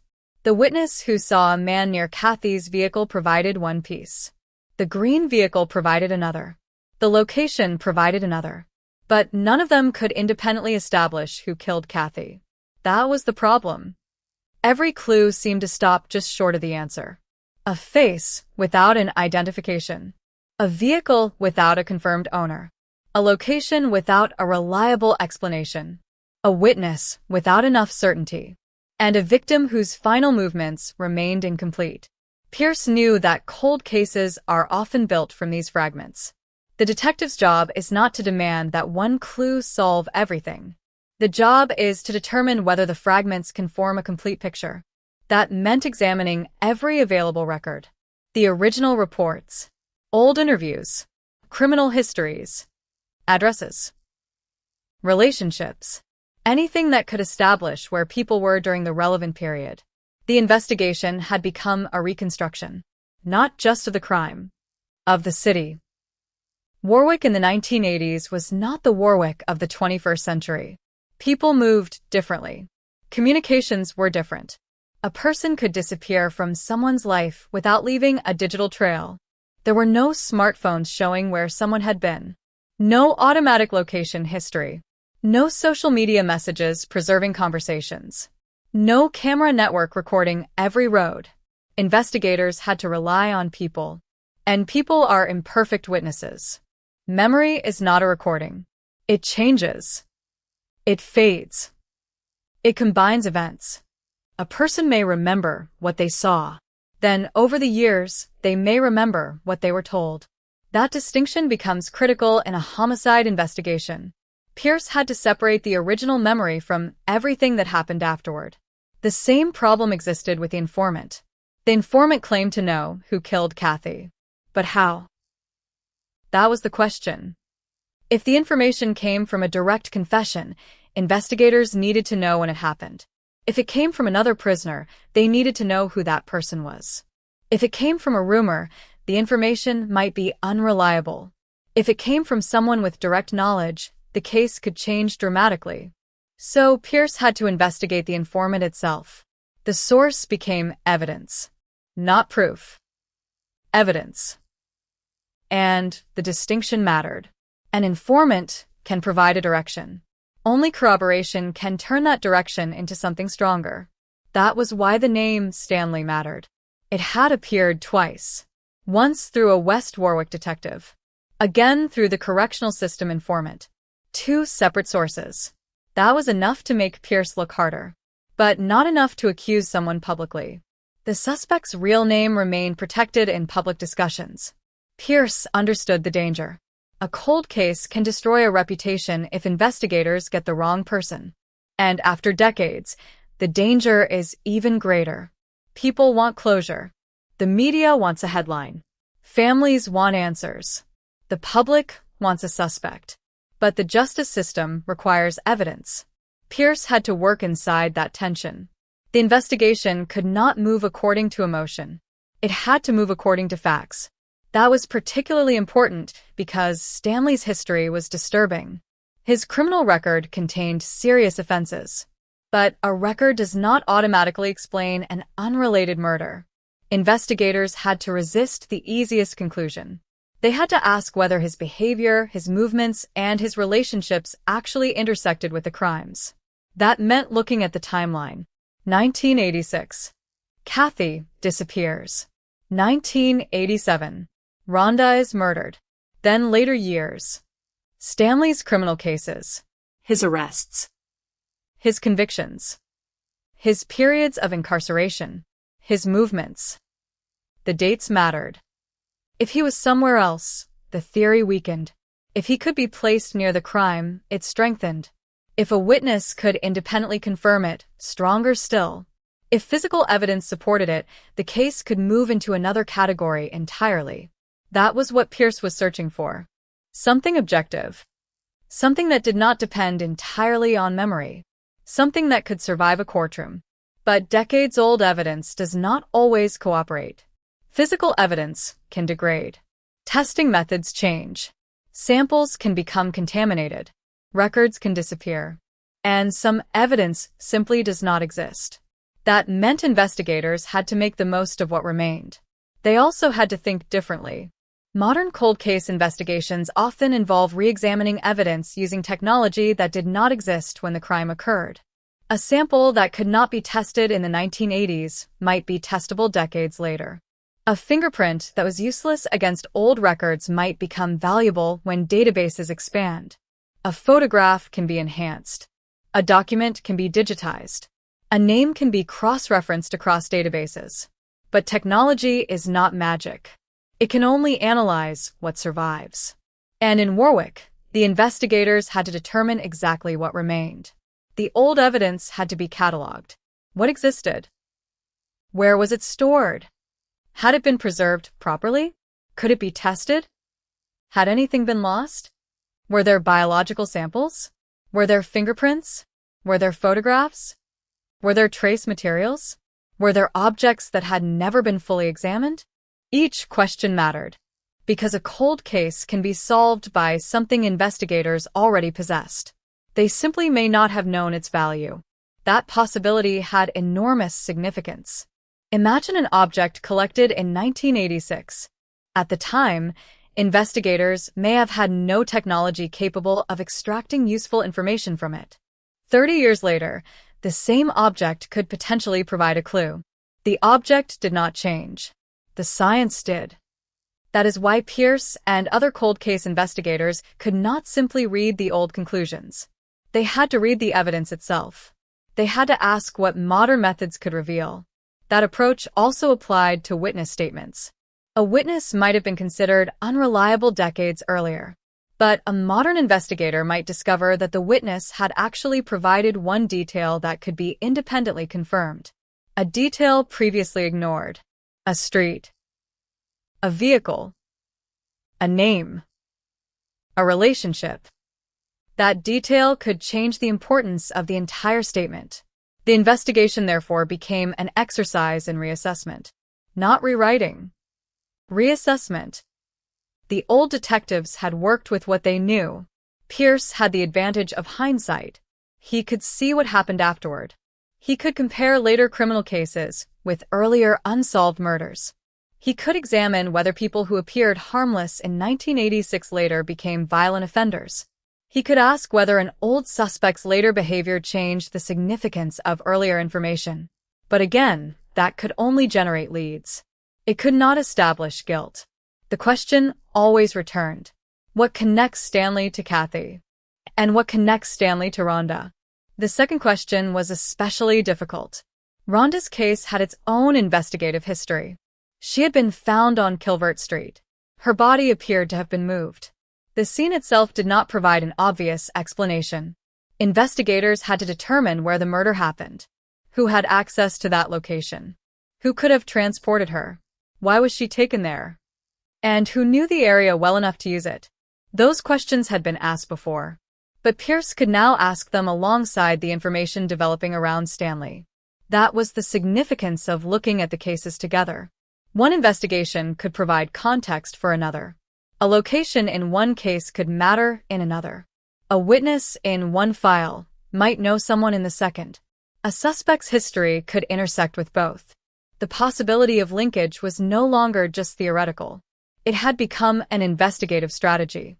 Pierce described the problem as linkage blindness. Investigators sometimes see two murders as separate because they occurred at different times. They look at the victims individually. They build separate timelines. They interview separate witnesses. But the offender may be the connecting point. The same person may appear in both stories. That was what Pierce needed to determine. Not whether Kathy and Rhonda were similar. Whether the person responsible for one crime could be connected to the other. That was a much harder question. And it required more than intuition. It required a timeline. A suspect. A victim. A location. A method. A connection. And evidence tying them together. The deeper Pierce went, the more the case began to resemble a puzzle with missing pieces. Some pieces were obvious. Others were damaged. Some belonged to the wrong picture. And some had disappeared completely. But the picture was still there. Kathy. Rhonda. Warwick. 1986. 1987. The old vehicles. The old roads. The old witnesses. The old names. The unanswered deaths. The question was whether enough pieces remained. That question was not only professional, it was personal for the families. Kathy's loved ones had spent decades knowing that someone had taken her life without being held accountable. Rhonda's family carried the same burden. There is a particular cruelty in an unsolved murder. The family knows what happened to their loved one, but they do not know who did it. They cannot direct their anger toward a person. They cannot hear an explanation. They cannot sit in court and hear evidence presented. They cannot watch a verdict being read. Instead, they live with uncertainty. And uncertainty can become its own form of punishment. That was why Pierce's work mattered. Even if the investigation did not produce an immediate arrest, reopening the case restored something that had been missing. Attention. Kathy's name was public again. Rhonda's murder was being discussed again. The cases were no longer invisible. People were reminded that these women had existed, that they had families, that they had futures, that their deaths were not simply old statistics. And once people began talking, information could surface. That was the hope. Maybe someone remembered a conversation. Maybe someone remembered a vehicle. Maybe someone remembered seeing Kathy. Maybe someone remembered seeing Rhonda. Maybe someone had heard a confession. Maybe someone had spent decades carrying information they were afraid to reveal. Every possibility mattered, because investigators did not know which one would lead somewhere. The hardest part was accepting that the answer might be buried inside a memory that had been silent for 30 years. A person could be living in another state. A witness could have changed their name. A former acquaintance could have died. A person who knew the suspect could have moved away. The investigation had to find them. That was why cold case work often feels endless. The detective is not simply investigating a crime. The detective is investigating time itself. Time hides things. Time destroys things. Time also exposes things. People age. Relationships change. Secrets become heavier. And sometimes the person who knows the truth finally decides to speak. That was exactly what had happened with the informant. The name had surfaced. Now Pierce had to determine what stood behind it. The next stage was not dramatic. It was methodical. Interview. Verify. Compare. Search. Reconstruct. Repeat. The detective had to determine whether the informant's story contained information that could only have come from someone close to the murder. That would be significant, because a person cannot easily invent a detail they could not have known. But even then, investigators would need corroboration. One reliable detail could lead to another. One verified fact could open another door. That is how cold cases move. Not with certainty. With probability. Then corroboration. Then evidence. Then, if everything holds together, accountability. Warwick had reached the probability stage. The name was there. The theory was there. The questions were there. But the final proof remained somewhere beyond reach. For Pierce, that meant the investigation could not stop. For the families, it meant another period of waiting. And for whoever knew what happened to Kathy and Rhonda, it meant the past was no longer as silent as it had been. Someone was asking questions again. Someone was reading the old files. Someone was comparing names. Someone was examining the forgotten details. And somewhere inside those details was the possibility that the truth had survived. The murders had waited decades. The investigation could wait no longer. The investigation had reached the point where every old fact carried a new question. That was the strange power of a cold case. Nothing had changed about the original murder. Kathy Perry was still dead. Rhonda Lee Travers was still dead. Their families were still waiting. But the investigators looking at the files had changed. The technology had changed. The records available to police had changed. And most importantly, the questions had changed. For Fred Pierce, that meant refusing to accept the original boundaries of the investigations. A case file can become a kind of prison. Once investigators decide what happened, every new fact gets compared against that conclusion. Facts that fit are remembered. Facts that do not fit can be ignored. That is how tunnel vision develops. Pierce wanted to avoid it. He needed to look at the cases as though he had never seen them before. Who was Kathy? Where had she been? Who had seen her? Where had her car been found? Where had her body been found? Who had access to both locations? Then the same questions had to be asked about Rhonda. Where had she been? Who had seen her? How had she reached Warwick? Where was she found? What happened between the last confirmed sighting and the discovery of her body? The more those questions were compared, the more important the physical locations became. A map could tell investigators something that a paragraph could not. Kathy's vehicle. The road. Quaker Lane. The location where her body was discovered. Rhonda's last known movements. Kilvert Street. The surrounding roads. The places where people could enter and leave without being noticed. Investigators had to think like the person who committed the crime. Not emotionally. Logistically. How could someone move through the area? How long would it take? What roads would make sense? Where could a vehicle stop? Where could someone dispose of a body? Which locations were isolated in the 1980s? Which locations were busy? Which locations looked different today? A cold case detective has to reconstruct the geography of a vanished world. The road signs may have changed. Businesses may have disappeared. Buildings may have been demolished. But the landscape often leaves traces. A road remains. A river remains. A street remains. A distance remains. Those details can help investigators rebuild a timeline. And timelines matter because people cannot be in two places at once. If a suspect can be placed somewhere else, the theory weakens. If the suspect's movements fit, investigators have a reason to continue. That was why Stanley's history mattered. Not simply because of his criminal record. Because investigators needed to know where he was, what he was doing, who he knew, and whether his life intersected with the victim's. The informant's claim had created the direction. The investigation had to create the proof. That distinction remained critical. There was no shortcut. No dramatic confession that could simply be accepted. No single piece of information that automatically answered every question. The detectives had to build the case one fact at a time. That meant going back through records that had not been touched in years. Some reports contained information about people who had disappeared from the investigation. Some contained names that had never become suspects. Some contained statements that seemed insignificant. But insignificant details can become important when a case is viewed from another angle. A name mentioned in 1986 might mean nothing. A second reference in 1987 could make it interesting. A third reference years later could make it critical.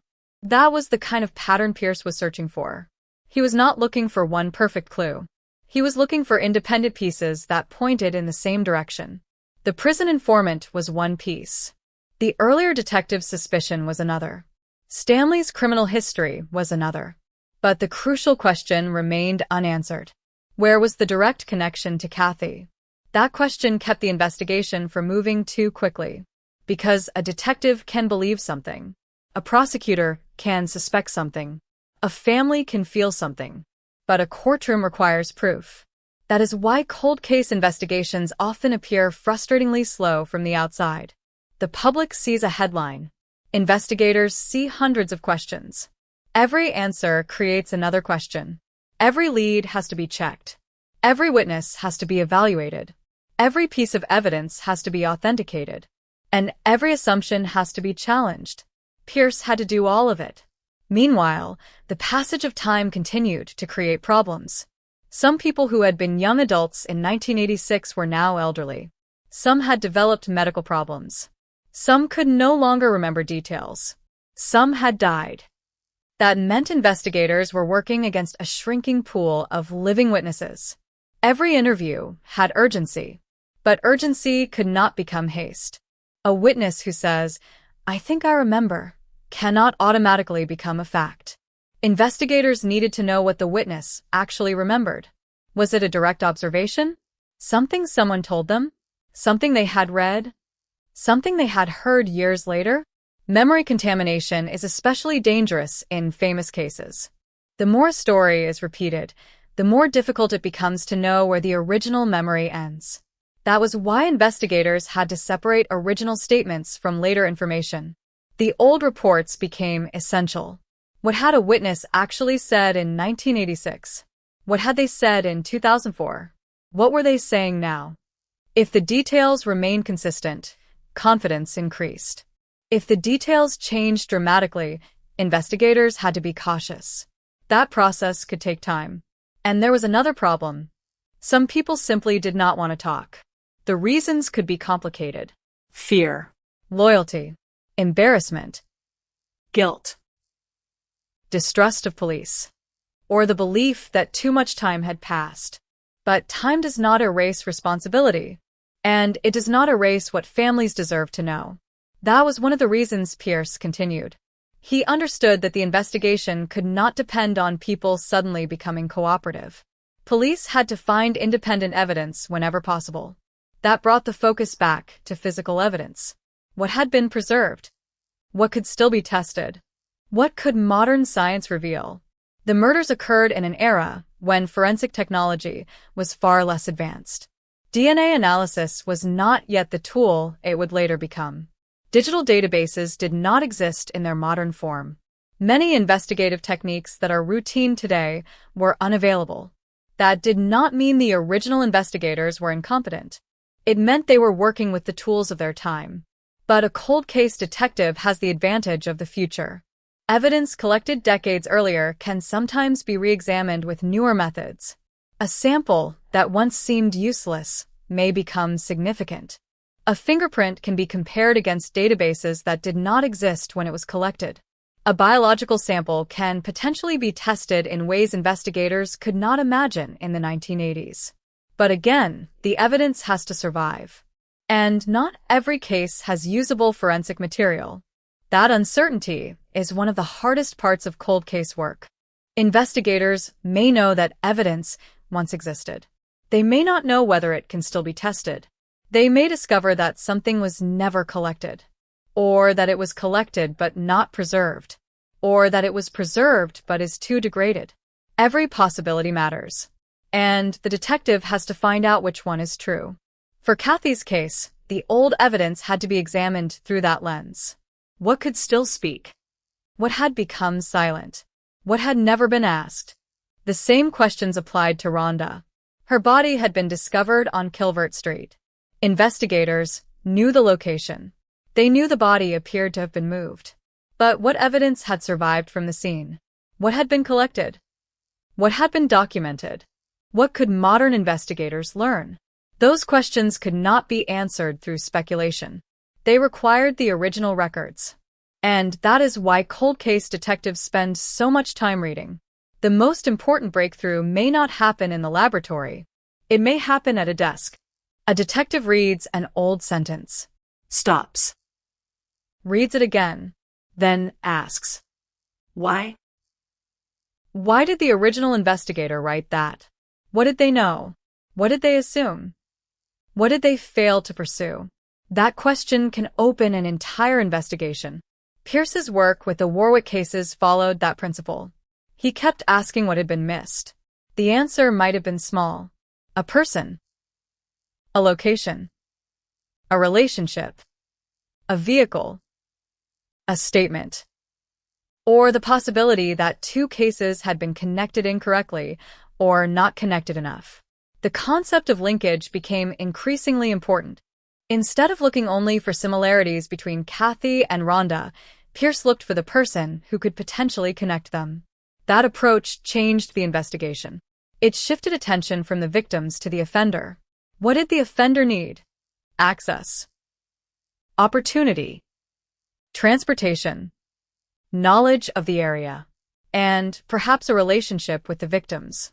The investigation had to determine whether Stanley possessed those connections. That was where the case stood. A suspect had emerged, but suspicion was not enough.